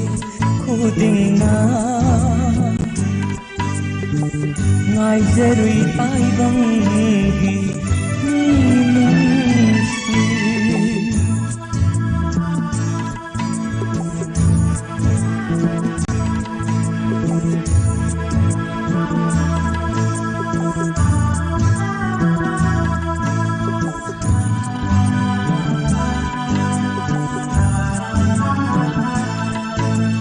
ꯊꯃꯣꯏꯒꯤ ꯂꯩꯌꯣꯜ ꯈꯨꯗꯤꯡꯅ ꯉꯥꯏꯖꯔꯨꯏ ꯇꯥꯏꯕꯪꯒꯤ ꯃꯤꯅꯨꯡꯁꯤ ꯄꯣꯛꯍꯜꯂꯒ ꯃꯤꯑꯣꯏ ꯄꯣꯛꯇ ꯀꯔꯤꯒꯤ ꯑꯩꯍꯥꯛꯄꯨ ꯑꯃꯝꯕꯇ ꯑꯣꯏꯍꯜꯂꯤ ꯑꯃꯝꯕꯇ ꯑꯣꯏꯍꯜꯂꯤ ꯂꯥꯛꯂꯔꯣꯏꯗ꯭ꯔꯥ ꯑꯩ Hello. Good evening, sir. ꯑꯍꯥꯟꯕꯃꯛꯇꯗ ꯑꯩꯈꯣꯏ ꯀꯣꯜ ꯇꯧꯕꯤꯔꯛꯏꯕ ꯑꯩꯈꯣꯏ ꯈꯣꯟꯖꯦꯜꯗꯤ ꯀꯩ ꯈꯣꯟꯖꯦꯜꯁꯤꯗ ꯑꯩꯈꯣꯏ ꯀꯩ ꯍꯥꯏꯅ ꯀꯧꯒꯗꯕꯅꯣꯗꯤ ꯈꯪꯖꯗ꯭ꯔꯦ ꯍꯣꯏ ꯃꯔꯨꯞ ꯍꯥꯏꯅ ꯀꯧꯖꯔꯒꯦ ꯍꯣꯏ ꯀꯣꯜ ꯇꯧꯖꯔꯤꯕ ꯑꯩ ꯁꯤꯅꯥ ꯃꯃꯥ ꯂꯩꯀꯥꯏꯗꯒꯤ ꯆꯤꯡꯈꯩ ꯃꯣꯏꯔꯥꯡ ꯑꯣ ꯃꯤꯡꯁꯤꯁꯨ ꯑꯩꯒꯁꯨ ꯌꯥꯝ ꯃꯥꯟꯅꯖꯔꯦ ꯑꯗꯣ ꯑꯍꯥꯟꯕꯗ ꯑꯩꯈꯣꯏꯒꯤ ꯏꯇꯥꯎ ꯍꯥꯏꯇꯥꯔꯦꯀꯣ ꯑꯩꯈꯣꯏ ꯃꯔꯨꯞꯅ ꯑꯩꯈꯣꯏꯒꯤ ꯇꯥꯕꯤꯅꯤꯡꯕ ꯏꯁꯩꯗꯨꯒꯤ ꯃꯃꯤꯡꯁꯨ ꯍꯥꯟꯅ ꯊꯝꯕꯤꯌꯨ ꯑꯀꯪꯕ ꯅꯥꯆꯣꯝ ꯐꯤꯂꯝꯒꯤꯅꯦ ꯄꯤꯔꯒꯦ ꯇꯧꯕꯗꯣ ꯑꯗꯨ ꯑꯣꯏꯅ ꯇꯥꯖꯔꯒꯦ ꯑꯗꯣ ꯏꯁꯩꯁꯦ ꯊꯥꯔꯛꯇ꯭ꯔꯤꯉꯩ ꯃꯉꯣꯏꯅꯅ ꯏꯁꯩꯁꯦ ꯌꯥꯝ ꯄꯥꯝꯅꯁꯨ ꯈꯟꯕꯤꯔꯛꯄ ꯃꯥꯜꯂꯤ ꯑꯗꯣ ꯃꯇꯦꯛ ꯑꯃꯇ ꯉꯪꯕꯤꯔꯝꯃꯣ ꯍꯣꯏ ꯏꯁꯩꯁꯦ ꯑꯩꯁꯦ ꯑꯗꯨꯝ ꯄꯥꯝꯃꯦ ꯑꯗꯨ ꯊꯧꯔꯝꯁꯤꯁꯨ ꯑꯍꯥꯟꯕ ꯑꯣꯏꯅ ꯌꯥꯎꯕꯅꯦ ꯉꯁꯤꯅ ꯑꯗꯣ ꯀꯣꯜ ꯐꯪꯕꯁꯦ ꯑꯩꯒꯤ ꯑꯣꯏꯅꯁꯨ ꯌꯥꯝ ꯍꯔꯥꯎꯋꯦ ꯃꯃꯤ ꯇꯤꯚꯤꯕꯨꯁꯨ ꯍꯥꯏꯅꯤꯡꯉꯥꯏ ꯂꯩꯇꯅ ꯊꯥꯒꯠꯄ ꯐꯣꯡꯗꯣꯛꯆꯔꯤ ꯃꯃꯤ ꯇꯤꯚꯤ ꯆꯣꯏꯁꯅ ꯌꯥꯝꯅ ꯐꯖꯕ ꯄ꯭ꯔꯣꯒ꯭ꯔꯥꯝ ꯑꯃ ꯏꯄꯥ ꯏꯄꯨꯒꯤ ꯄꯥꯎꯔꯧ ꯀꯌꯥꯒ ꯂꯣꯏꯅꯅ ꯊꯝꯃꯛꯄꯁꯦ ꯁꯤ ꯍꯥꯏꯅꯤꯡꯉꯥꯏ ꯂꯩꯇꯅ ꯊꯥꯒꯠꯆꯔꯤ ꯌꯥꯝ ꯅꯨꯡꯉꯥꯏꯖꯩ ꯃꯔꯨꯞꯅ ꯑꯩꯈꯣꯏꯒꯤ ꯄ꯭ꯔꯣꯒ꯭ꯔꯥꯝ ꯑꯁꯤꯕꯨ ꯊꯋꯥꯏ ꯇꯥꯅ ꯌꯦꯡꯕꯤꯕꯒꯤꯗꯃꯛꯇ ꯑꯗꯣ ꯃꯔꯨꯞ ꯑꯩꯈꯣꯏꯒꯤ ꯄ꯭ꯔꯣꯒ꯭ꯔꯥꯝ ꯑꯁꯤ ꯌꯦꯡꯅ ꯁꯤꯌꯔꯁꯨ ꯇꯧꯁꯟꯕꯤꯔꯝꯃꯨ ꯁꯤꯌꯔ ꯇꯧꯕ ꯀꯥꯎꯕꯤꯒꯅꯨ ꯃꯔꯨꯞ ꯍꯣꯏ ꯁꯣꯏꯗꯅ ꯇꯧꯖꯒꯦ ꯏꯁꯩꯁꯦ ꯃꯇꯦꯛ ꯑꯃꯇꯪ ꯉꯪꯖꯔꯝꯒꯦ ꯍꯣꯏ ꯉꯪꯕꯤꯌꯨ ꯅꯨꯡꯁꯤꯃꯤ ꯍꯧꯂꯥꯡꯗ ꯅꯤꯡꯉꯣꯜ ꯊꯃꯣꯏ ꯊꯣꯛꯈꯔꯦ ꯅꯨꯡꯁꯤꯃꯤ ꯍꯧꯂꯥꯡꯗ ꯅꯤꯡꯉꯣꯜ ꯊꯃꯣꯏ ꯊꯣꯛꯈ꯭ꯔꯦ ꯑꯄꯥꯝ ꯅꯨꯡꯁꯤ ꯂꯥꯡꯗ ꯅꯨꯡꯁꯤ ꯋꯥꯏꯊꯨꯡꯅꯔꯦ ꯈꯨꯠꯁ ꯅꯧꯖꯕꯤ ꯊꯃꯣꯏꯁꯦ ꯅꯪꯅ ꯃꯄꯨ ꯑꯣꯏꯈꯔꯦ 이콧ꯅ ꯁꯦꯝꯖꯕ ꯂꯩꯁꯜꯁꯦ ꯑꯩꯃꯛꯅꯤ ꯈꯟꯅ ꯊꯝꯕꯤꯌꯨ ꯄꯤꯔꯒꯦ ꯅꯤꯡꯉꯣꯜ ꯊꯃꯣꯏꯁꯦ ꯇꯝꯂꯒꯦ ꯅꯨꯡꯁꯤ ꯈꯨꯗꯣꯜꯁꯦ ꯄꯤꯔꯒꯦ ꯅꯤꯡꯉꯣꯜ ꯊꯃꯣꯏꯁꯦ ꯇꯝꯂꯒꯦ ꯅꯨꯡꯁꯤ ꯈꯨꯗꯣꯜꯁꯦ ꯁꯤ ꯃꯇꯦꯛꯁꯤ ꯅꯣꯏ ꯁꯛꯆꯒꯦ ꯍꯣꯏ ꯃꯔꯨꯞ ꯏꯁꯩ ꯌꯥꯝꯅ ꯐꯖꯅꯁꯨ ꯇꯝꯕꯤꯈ꯭ꯔꯦ ꯏꯁꯩ ꯑꯩꯈꯣꯏ ꯃꯔꯨꯞꯁꯤꯕꯨ ꯏꯁꯩꯒ ꯇꯝꯕꯤꯕ꯭ꯔꯣ ꯇꯝꯗꯦ ꯃꯔꯨꯞ ꯆꯤꯡꯈꯩ ꯁꯨꯝ ꯄꯥꯝꯖꯕꯒꯤꯀꯣ ꯏꯁꯩꯁꯦ ꯑꯗꯨꯝ ꯑꯌꯥꯝꯕꯅ ꯔꯦꯗꯤꯑꯣꯃꯛꯇ ꯑꯣꯏꯔꯣ ꯇꯤꯚꯤꯃꯛꯇ ꯑꯣꯏꯔꯣ ꯂꯥꯏꯐ ꯐꯣꯔꯝ ꯄ꯭ꯔꯣꯒꯥꯝꯒꯨꯝꯕꯁꯦ ꯑꯗꯨꯝ ꯁꯔꯨꯛ ꯌꯥꯖꯕ ꯍꯥꯏꯇꯥꯔꯦ ꯏꯁꯩ ꯇꯝꯕꯤꯔꯒꯗꯤ ꯑꯩꯈꯣꯏ ꯃꯅꯤꯄꯨꯔꯗ ꯑꯩꯈꯣꯏꯒꯤ ꯐ꯭ꯌꯨꯆꯔꯗ ꯍꯥꯏꯕ ꯇꯥꯔꯦ ꯑꯩꯈꯣꯏꯒꯤ ꯇꯨꯡꯗ ꯌꯥꯝꯅ ꯑꯐꯥꯎꯕ ꯁꯤꯡꯒꯔ ꯑꯃ ꯑꯣꯏꯔꯛꯄ ꯌꯥꯕꯒꯤ ꯈꯨꯗꯣꯡꯆꯥꯕꯁꯨ ꯂꯩꯔꯤ ꯍꯥꯏꯅ ꯈꯟꯖꯩ Thank you oiba ngambasu oijage ado marup pautak paurosu dum khoidana tabi hainasu taje ado haji khoina mamang da thamjaki ba pauro adu gi wahan thokto amutang habiradi nungaijani pauro se ani di sugre bgo aina la ta singra ko ado karam bo oigdam no amutang nising jage aramba da pijau khorang ba da pithu haiba pauro dugi wahan thokto khanglagadi thambiyu ꯍꯣꯏ ꯆꯨꯝꯕ ꯂꯥꯟꯕꯗꯤ ꯈꯪꯗꯦꯀꯣ ꯑꯩꯒꯤ ꯑꯣꯏꯅ ꯑꯩꯒꯤ ꯃꯣꯠ ꯈꯤꯇꯪꯁꯨ ꯊꯝꯖꯒꯦ ꯑꯔꯥꯟꯕꯗ ꯄꯤꯖꯧ ꯈꯧꯔꯥꯡꯕꯗ ꯄꯤꯊꯛꯎ ꯍꯣꯏ ꯑꯩꯒꯤ ꯑꯂꯩꯕꯗꯨꯅ ꯑꯩꯒꯤ ꯂꯩꯇꯕ ꯏꯃꯨꯡ ꯑꯣꯏꯔꯣ ꯑꯃ ꯑꯣꯏꯔꯣ ꯑꯩꯒꯤ ꯑꯔꯩꯕ ꯈꯔꯗꯨꯅ ꯄꯤꯊꯣꯛꯑꯒ ꯄꯦꯟꯊꯣꯛꯅ ꯂꯩꯃꯤꯟꯅꯕ ꯈꯣꯠꯅꯕ ꯑꯗꯨꯃꯥꯏꯅ ꯇꯧꯕ ꯒꯤ ꯑꯣꯏꯔꯝꯒꯗ꯭ꯔꯥꯅ ꯈꯟꯖꯩ ꯂꯩꯃꯤꯟꯅꯕ ꯆꯥꯅꯕ ꯍꯥꯏꯇꯥꯔꯦꯅ ꯑꯗꯨꯒ ꯂꯥꯝꯃꯕ ꯄꯤꯊꯛꯎ ꯍꯥꯏꯁꯤꯁꯨ ꯑꯅꯤꯃꯛꯁꯦ ꯆꯞ ꯃꯥꯟꯅꯔꯝꯒꯗ꯭ꯔꯥ ꯍꯥꯏꯕꯒꯤ ꯁꯨꯃꯥꯏꯅ ꯊꯥꯖꯕꯗꯤ ꯂꯩꯖꯩ ꯑꯩꯉꯣꯟꯗ ꯑꯁꯦꯡꯕ ꯆꯞ ꯆꯥꯕꯗꯤ ꯑꯩꯁꯨ ꯈꯪꯖꯗ꯭ꯔꯦ ꯌꯥꯝ ꯅꯨꯡꯉꯥꯏꯖꯩ ꯑꯗꯣꯝꯅ ꯑꯗꯣꯝꯒꯤ ꯑꯣꯏꯕ ꯃꯣꯠ ꯐꯣꯡꯗꯣꯛꯄꯤꯔꯝꯕꯒꯤꯗꯃꯛꯇ ꯑꯗꯣ ꯉꯁꯤꯒꯤ ꯅꯣꯡꯂꯩ ꯅꯨꯡꯁꯤꯠꯇꯣ ꯁꯣ ꯃꯔꯨꯞ ꯍꯣꯏꯒꯤ ꯖꯒꯥꯗꯗꯤ ꯀꯔꯤꯁꯨ ꯑꯀꯥꯏ ꯑꯇꯣꯏ ꯊꯣꯛꯇꯕ꯭ꯔꯥ ꯃꯔꯨꯞ ꯍꯣꯏ ꯑꯩꯈꯣꯏꯒꯤ ꯈꯨꯟꯁꯤꯒꯤ ꯑꯣꯏꯅꯗꯤ ꯀꯩꯁꯨ ꯊꯣꯏꯗꯣꯛꯄ ꯇꯧꯗ꯭ꯔꯦ ꯑꯗꯨꯕꯨ ꯑꯇꯣꯞꯄꯗꯒꯤ ꯌꯥꯝꯅ ꯇꯧꯕ ꯊꯦꯡꯅꯔꯦ ꯑꯗꯨ ꯌꯥꯝꯅ ꯅꯨꯡꯉꯥꯏꯇꯦ ꯋꯥꯔꯕ ꯃꯇꯝꯁꯤꯗ ꯁꯨꯃꯥꯏꯅ ꯍꯦꯟꯅ ꯑꯃꯨꯛ ꯑꯋꯥꯕ ꯄꯤꯕꯁꯦ ꯑꯁꯨꯛꯀꯤ ꯃꯇꯤꯛ ꯅꯨꯡꯉꯥꯏꯇꯦ ꯑꯊꯨꯕꯗ ꯅꯣꯡꯂꯩ ꯅꯨꯡꯁꯤꯠꯁꯦ ꯑꯩꯒꯤ ꯑꯣꯏꯅꯁꯨ ꯌꯥꯝ ꯄꯥꯝꯖꯗꯦ ꯑꯗꯨ ꯍꯣꯏ ꯅꯣꯡꯈꯛ ꯆꯨꯔꯒꯗꯤ ꯐꯩ ꯅꯨꯡꯁꯤꯠ ꯌꯥꯎꯕꯁꯦ ꯑꯩꯒꯤ ꯑꯣꯏꯅꯁꯨ ꯌꯥꯝ ꯄꯥꯝꯖꯗꯦꯕꯀꯣ ꯑꯗꯨ ꯍꯦꯟꯅ ꯂꯥꯏꯕꯛ ꯊꯤꯕ ꯍꯥꯏꯒꯗ꯭ꯔꯥ ꯂꯦꯟ ꯑꯃꯨꯛ ꯌꯥꯎꯁꯟꯗꯅ ꯌꯥꯝꯅ ꯑꯃꯥꯡ ꯑꯇꯥ ꯊꯣꯛꯄꯁꯤ ꯌꯥꯝ ꯅꯨꯡꯉꯥꯏꯇꯦ ꯑꯗꯣ ꯑꯩꯈꯣꯏ ꯃꯔꯛ ꯊꯠꯅ ꯑꯩꯈꯣꯏ ꯃꯔꯨꯞ ꯆꯤꯡꯈꯩꯗꯒꯤ ꯑꯩꯈꯣꯏ ꯍꯧꯖꯤꯛ ꯊꯣꯛꯏꯕ ꯑꯩꯈꯣꯏꯒꯤ ꯅꯣꯡꯂꯩ ꯅꯨꯡꯁꯤꯠ ꯑꯈꯥꯛ ꯑꯔꯥꯎ ꯂꯦꯟ ꯇꯥꯕꯅꯆꯤꯡꯕꯁꯤ ꯍꯟꯗꯛꯀꯤ ꯆꯍꯤꯁꯤꯒꯤ ꯑꯣꯏꯅꯗꯤ ꯌꯥꯝꯅꯃꯛ ꯇꯣꯏꯔꯦ ꯍꯥꯏꯅ ꯈꯟꯖꯩ ꯑꯗꯣ ꯃꯁꯤꯁꯦ ꯑꯩꯈꯣꯏ ꯇꯣꯏꯅ ꯊꯣꯛꯂꯤꯕꯁꯤꯒꯤ ꯃꯔꯝꯁꯦ ꯑꯩꯈꯣꯏ ꯃꯔꯨꯞꯅ ꯀꯔꯤꯅꯤ ꯍꯥꯏꯅ ꯀꯔꯤꯗꯒꯤ ꯍꯧꯔꯛꯄꯅꯤ ꯍꯥꯏꯅ ꯊꯝꯕꯤꯅꯤꯡꯉꯤ ꯁꯤ ꯑꯗꯨꯝ ꯑꯌꯥꯝꯕꯅꯁꯨ ꯂꯣꯏꯅ ꯑꯈꯪ ꯑꯍꯩ ꯃꯌꯥꯝꯅꯁꯨ ꯍꯥꯏꯔꯦ ꯃꯍꯧꯁꯥꯒꯤ ꯈꯜ ꯀꯥꯏꯗꯔꯛꯄꯗꯒꯤ ꯑꯣꯏꯔꯛꯀꯅꯤ ꯍꯥꯏꯅꯁꯨ ꯑꯩꯒꯤ ꯑꯆꯦꯠꯄ ꯊꯥꯖꯕꯅꯤ ꯃꯥꯅꯤ ꯌꯥꯝꯅ ꯆꯨꯝꯅꯁꯨ ꯄꯥꯎꯈꯨꯝ ꯄꯤꯕꯤꯔꯛꯏ ꯃꯔꯨꯞꯅ ꯑꯗꯨꯗꯤ ꯃꯔꯨꯞꯀꯤ ꯏꯁꯩꯁꯦ ꯇꯥꯕꯤꯅꯤꯡꯕꯗꯤ ꯍꯥꯞꯄꯤꯔꯔꯣꯏꯗ꯭ꯔꯥ ꯉꯁꯤꯗꯤ ꯇꯥꯕꯤꯅꯤꯡꯕꯁꯦ ꯂꯥꯏꯚ ꯆꯥꯠꯇ ꯂꯩꯕ ꯆꯦ ꯔꯟꯖꯅꯥ ꯍꯤꯖꯝꯒ ꯏꯌꯥꯝꯕ ꯖꯤꯠ ꯁꯂꯥꯝꯒꯗ ꯗꯦꯗꯤꯀꯦꯠ ꯇꯧꯖꯔꯒꯦ ꯑꯗꯨꯒ ꯃꯃꯤ ꯇꯤꯚꯤ ꯁꯣꯁꯄꯨ ꯇꯤꯚꯤ ꯃꯃꯥꯡꯗ ꯐꯝꯃ ꯌꯦꯡꯕꯤꯔꯤꯕ ꯃꯌꯥꯝ ꯄꯨꯝꯅꯃꯛ ꯑꯗꯨꯝ ꯇꯥꯃꯤꯟꯅꯖꯔꯒꯦ ꯌꯥꯝ ꯅꯨꯡꯉꯥꯏꯖꯩ ꯑꯗꯨꯗꯤ ꯁꯣ ꯃꯔꯨꯞꯅ ꯈꯟꯕꯤꯔꯛꯄ ꯏꯁꯩ ꯊꯥꯖꯔꯛꯂꯒꯦ ꯃꯌꯥꯝ ꯄꯨꯟꯅ ꯇꯥꯃꯤꯟꯅꯔꯁꯤ thank you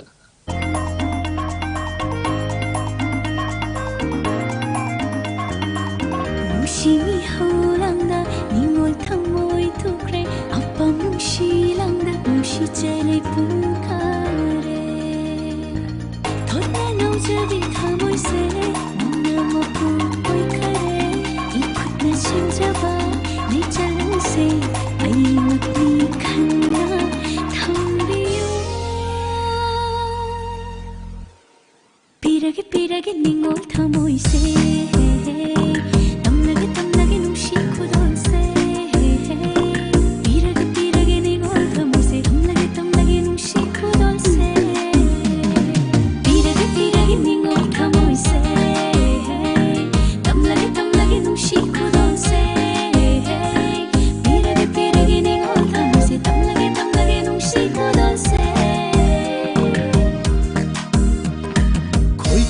khonjil mi na haki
ꯍꯟꯖꯔꯣꯏ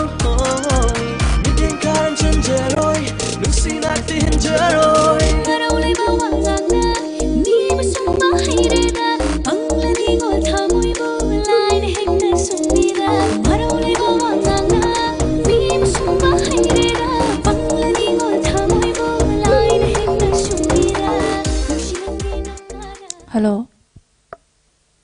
Hello. Hello. Hello. Mami TV Choice ni adong gaming live FM hana mutang thambiyo.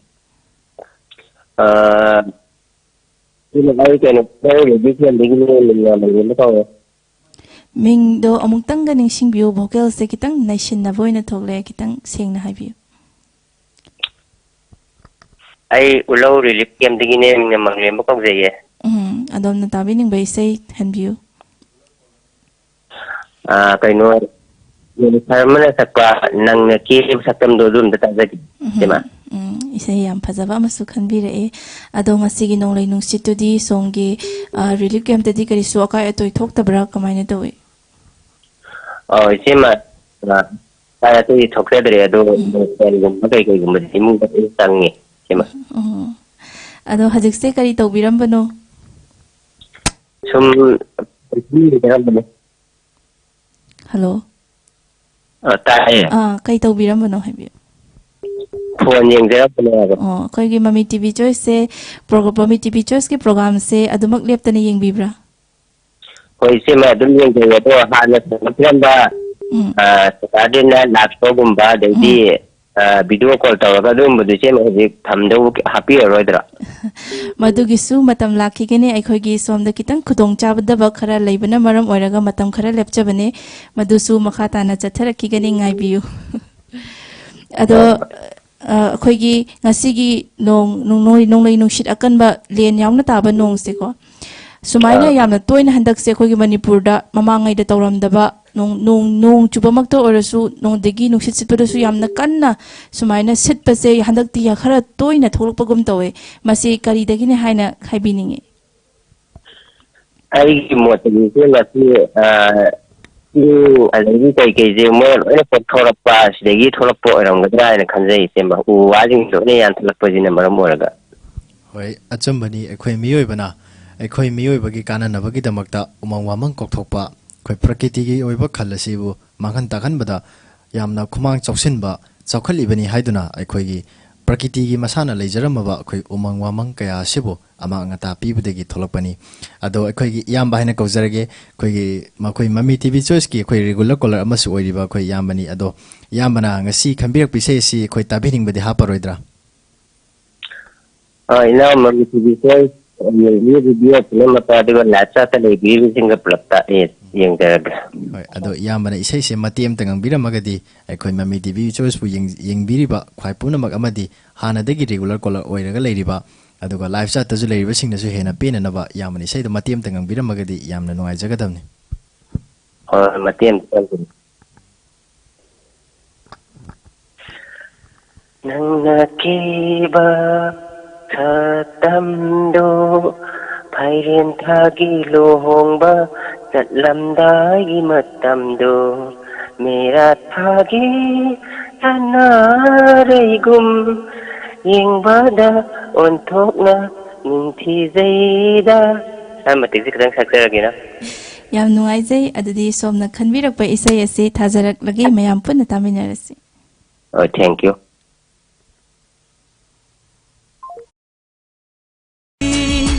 Sanaregum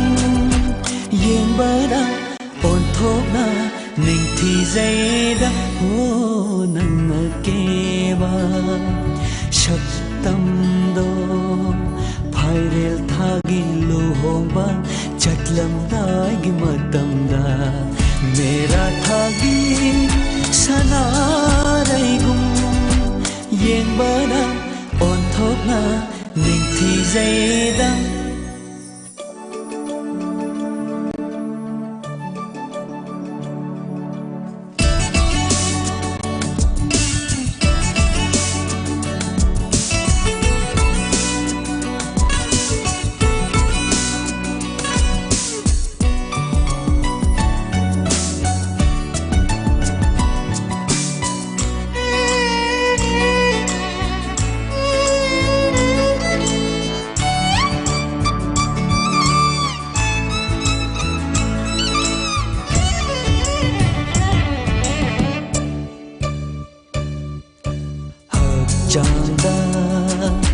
ꯑꯄꯥꯕ ꯐꯤ ꯈ꯭ꯋꯥꯡꯗꯅ ꯊꯝꯕ ꯂꯩꯈꯣꯛ ꯃꯩꯇꯩ ꯐꯤꯒꯤ ꯐꯤꯖꯤꯟꯅꯤ ꯗꯤꯕꯥꯅꯤꯇꯥꯒꯤ ꯃꯩꯔꯤ ꯄꯔꯦꯡꯒꯨꯝ ꯅꯤꯡꯊꯤꯖꯩ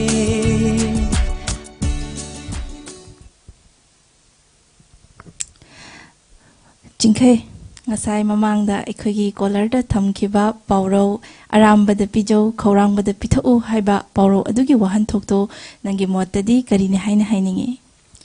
ꯏꯆꯦ ꯑꯩꯒꯤ ꯑꯣꯏꯕ ꯋꯥꯈꯜꯂꯣꯟꯗꯗꯤ ꯑꯩꯈꯣꯏꯒꯤ ꯂꯥꯝꯕꯗ ꯄꯤꯖꯧ ꯈꯧꯔꯥꯡꯕꯗ ꯄꯤꯊꯛꯎ ꯍꯥꯏꯕ ꯏꯄꯥ ꯏꯄꯨꯅ ꯊꯝꯕꯤꯔꯝꯕ ꯑꯩꯈꯣꯏꯒꯤ ꯃꯃꯜ ꯌꯥꯝꯂꯕ ꯄꯥꯎꯔꯧ ꯄꯥꯎꯇꯥꯛ ꯑꯁꯤꯒꯤ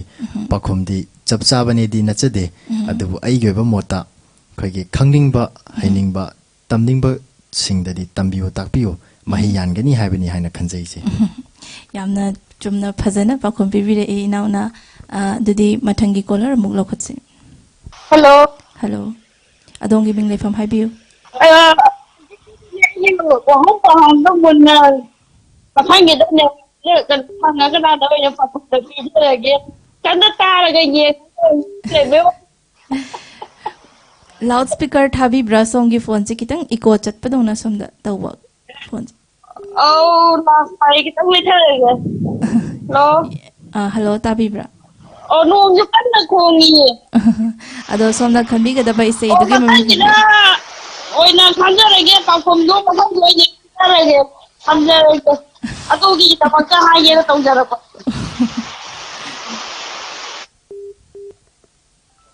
ꯑꯩꯈꯣꯏꯒꯤ ꯃꯔꯛꯁꯤꯗ ꯍꯥꯏꯕ ꯇꯥꯔꯦ ꯑꯩꯈꯣꯏꯒꯤ ꯏꯄꯥ ꯏꯄꯨꯅ ꯊꯝꯕꯤꯔꯝꯕ ꯄꯥꯎꯔꯧꯁꯤꯡꯒꯤ ꯃꯔꯛꯇꯒꯤ ꯑꯃ ꯂꯧꯈꯠꯆꯔꯒ ꯑꯩꯈꯣꯏꯒꯤ ꯏꯆꯦꯅ ꯍꯥꯏꯕ ꯇꯥꯔꯦ ꯃꯌꯥꯝꯗ ꯄꯥꯎꯔꯧ ꯑꯃ ꯊꯝꯕꯤꯔꯝꯃꯣ ꯍꯥꯏꯕ ꯇꯥꯔꯦ꯫ ꯑꯩꯈꯣꯏꯒꯤ ꯃꯊꯪ ꯇꯧꯔꯛꯀꯗꯕ ꯀꯣꯂꯔ ꯑꯃꯗꯤ ꯌꯦꯡꯂꯤꯕ ꯚꯤꯌꯨꯋꯔꯁꯤꯡꯗ ꯃꯁꯥꯗ ꯑꯩꯈꯣꯏꯒꯤ ꯈꯜꯂꯒ ꯂꯩꯅꯅꯕ ꯇꯥꯟꯖꯥꯗꯣ ꯄꯤꯕ ꯑꯣꯏꯅ ꯏꯆꯦꯅ ꯃꯔꯛ ꯊꯠꯅ ꯄꯥꯎꯔꯧ ꯑꯃꯇꯪ ꯊꯝꯕꯤꯅꯕ ꯅꯤꯡꯁꯤꯡꯖꯔꯤ꯫ ꯃꯌꯥꯝꯒꯤ ꯃꯐꯝꯗ ꯄꯥꯎꯔꯧ ꯑꯃꯇꯪ ꯊꯝꯖꯒꯦ꯫ ꯀꯣꯂꯔꯁꯤꯡꯅ ꯃꯁꯤꯒꯤ ꯄꯥꯎꯈꯨꯝ ꯑꯁꯤ ꯈꯪꯂꯕꯁꯨ ꯄꯤꯕꯤꯔꯛꯎ, ꯈꯪꯗ꯭ꯔꯕꯁꯨ ꯀꯔꯤꯁꯨ ꯑꯀꯥꯏꯕ ꯂꯩꯖꯗꯦ꯫ ꯄꯥꯎꯔꯧ ꯑꯗꯨꯗꯤ ꯑꯩꯈꯣꯏꯒꯤ ꯊꯥꯏꯅꯒꯤ ꯏꯄꯥ ꯏꯄꯨꯁꯤꯡꯅ ꯍꯥꯏꯅꯗꯨꯅ ꯂꯥꯛꯂꯕ, ꯉꯁꯤꯃꯛꯁꯨ ꯑꯗꯨꯃꯛ ꯍꯥꯏꯅꯔꯤꯕ ꯑꯔꯣꯟꯕ ꯃꯩꯒꯤ ꯍꯧꯔꯛꯐꯝꯗꯤ ꯑꯐꯣꯡꯕ ꯃꯩꯈꯨꯅ ꯇꯥꯛꯏ ꯍꯥꯏꯕ ꯄꯥꯎꯔꯧ ꯑꯁꯤꯒꯤ ꯋꯥꯍꯟꯊꯣꯛ ꯀꯣꯂꯔꯁꯤꯡꯅ ꯊꯝꯕꯤꯌꯨ꯫ ꯑꯃꯨꯛꯇ ꯍꯟꯅ ꯅꯤꯡꯁꯤꯡꯖꯒꯦ, ꯍꯧꯖꯤꯛ ꯑꯩꯈꯣꯏꯒꯤ ꯏꯆꯦꯅ ꯊꯝꯖꯈꯤꯕ ꯑꯩꯈꯣꯏꯒꯤ ꯏꯄꯥ ꯏꯄꯨꯒꯤ ꯑꯣꯏꯕ ꯊꯥꯏꯅꯗꯒꯤ ꯂꯩꯔꯛꯂꯕ ꯄꯥꯎꯔꯧ ꯑꯗꯨꯗꯤ ꯑꯔꯣꯟꯕ ꯃꯩꯔꯤꯗꯤ ꯑꯐꯣꯡꯕ ꯃꯩꯈꯨꯅ ꯇꯥꯛꯏ꯫ ꯍꯥꯏꯔꯤꯕ ꯄꯥꯎꯔꯧ ꯑꯁꯤ ꯑꯩꯈꯣꯏ ꯃꯊꯪꯒꯤ ꯀꯣꯂꯔ ꯅꯠꯇ꯭ꯔꯒ ꯌꯦꯡꯕꯤꯔꯤꯕ ꯈꯨꯗꯤꯡꯃꯛꯅ ꯅꯤꯡꯁꯤꯡꯗꯨꯅ ꯂꯩꯕꯤꯅꯕ ꯍꯥꯏꯅ ꯅꯤꯡꯁꯤꯡꯖꯔꯤ꯫ ꯍꯜꯂꯣ ꯍꯜꯂꯣ ꯍꯜꯂꯣ, ꯑꯗꯣꯝꯒꯤ ꯃꯤꯡ ꯂꯩꯐꯝ ꯍꯥꯏꯕꯤꯌꯨ꯫ ꯍꯜꯂꯣ, ꯏꯇꯥ ꯑꯩ ꯀꯣꯡꯕ ꯎꯆꯦꯛꯀꯣꯟ ꯈꯨꯅꯧꯗꯒꯤ ꯅꯤꯍꯥ꯫ ꯀꯔꯤ ꯏꯁꯩ ꯇꯥꯕꯤꯒꯗꯕ ꯍꯥꯏꯕꯤꯌꯨ ꯅꯦꯍꯥ꯫ ꯇꯞꯇꯥꯒꯤ ꯏꯁꯩ ꯑꯃꯈꯛꯇ ꯇꯥꯖꯒꯦ꯫ ꯏꯁꯩ ꯃꯃꯤꯡꯗꯣ ꯍꯥꯏꯕꯤꯌꯨ꯫ ꯏꯁꯩ ꯅꯨꯡꯁꯤꯕ ꯈꯪꯂꯝꯗ꯭ꯔꯒꯕꯨ ꯀꯥꯏꯅꯕꯗ ꯄꯤꯔꯥꯡ ꯇꯥꯔꯨꯗꯔꯥ ꯇꯧꯕ ꯏꯁꯩꯗꯣ ꯑꯝꯇ ꯇꯥꯖꯒꯦ꯫ ꯑꯩꯈꯣꯏꯒꯤ ꯅꯦꯍꯥ ꯑꯩꯈꯣꯏꯒꯤ ꯃꯃꯤ ꯇꯤꯚꯤ ꯆꯣꯏꯁꯀꯤ ꯑꯩꯈꯣꯏꯒꯤ ꯔꯤꯒꯨꯂꯔ ꯀꯣꯂꯔ ꯑꯃꯅꯤ, ꯑꯗꯨꯅ ꯑꯩꯈꯣꯏ ꯅꯦꯍꯥꯅ ꯉꯁꯤ ꯄꯥꯝꯅ ꯈꯟꯕꯤꯔꯛꯄ ꯏꯁꯩꯁꯤ ꯃꯇꯦꯛ ꯑꯃꯇ ꯊꯝꯕꯤꯔꯝꯃꯨꯕ꯫ ꯍꯣꯏ, ꯇꯧꯖꯒꯦ꯫ ꯅꯨꯡꯁꯤꯕ ꯈꯪꯂꯝꯗ꯭ꯔꯒꯕꯨ ꯀꯥꯏꯅꯕꯇ ꯄꯤꯔꯥꯡ ꯇꯥꯔꯨꯗꯔꯥ ꯊꯃꯣꯏ ꯄꯥꯜꯂꯝꯗ꯭ꯔꯒꯕꯨ ꯀꯔꯤꯒꯤ ꯃꯩꯁꯥ ꯈꯥꯡꯂꯨꯈꯤꯅꯤ꯫ ꯁꯤꯅ ꯌꯥꯖꯔꯒꯦ꯫ ꯑꯗꯣ ꯅꯦꯍꯥ, ꯑꯩꯈꯣꯏ ꯃꯃꯥꯡꯗꯗꯤ ꯌꯥꯝꯅ ꯅꯨꯡꯉꯥꯏꯕ ꯑꯔꯥꯡꯕ ꯏꯁꯩꯁꯨ ꯌꯥꯝ ꯈꯜꯂꯤ, ꯑꯗꯨ ꯃꯃꯥꯡꯗꯗꯤ ꯑꯩꯈꯣꯏꯒꯤ ꯃꯔꯨꯞꯀꯤ ꯏꯅꯥꯎꯅꯨꯄꯥꯒꯤ ꯆꯣꯏꯁꯇ ꯏꯁꯩ ꯑꯃꯁꯨ ꯈꯟꯕꯤꯈ꯭ꯔꯦ꯫ ꯑꯗꯣ ꯉꯁꯤꯁꯨ ꯑꯩꯈꯣꯏꯒꯤ ꯊꯃꯣꯏ ꯌꯥꯝꯅ ꯁꯣꯛꯄ, ꯊꯃꯣꯏ ꯌꯥꯝꯅ ꯀꯥꯏꯅꯤꯡꯉꯥꯏ ꯑꯣꯏꯕ ꯍꯥꯏꯕ ꯇꯥꯔꯦ ꯏꯁꯩ ꯃꯌꯦꯛꯁꯦꯀꯣ꯫ ꯑꯗꯣ ꯑꯩꯈꯣꯏ ꯏꯁꯥꯗ ꯍꯛꯊꯦꯡꯅꯅ ꯐꯥꯎꯈꯤꯕꯒ ꯌꯥꯎꯈꯤꯕ꯭ꯔꯥ, ꯅꯠꯇ꯭ꯔꯒ ꯍꯧꯖꯤꯛ ꯍꯧꯖꯤꯛ ꯐꯥꯎꯔꯤꯕ꯭ꯔꯥ, ꯀꯃꯥꯏꯅ ꯇꯧꯕꯅꯣ ꯑꯗꯨꯗꯤ? ꯍꯣꯏ, ꯉꯁꯤꯁꯦ ꯑꯩꯈꯣꯏꯒꯤ ꯅꯣꯡꯁꯨ ꯌꯥꯝ ꯐꯖꯅ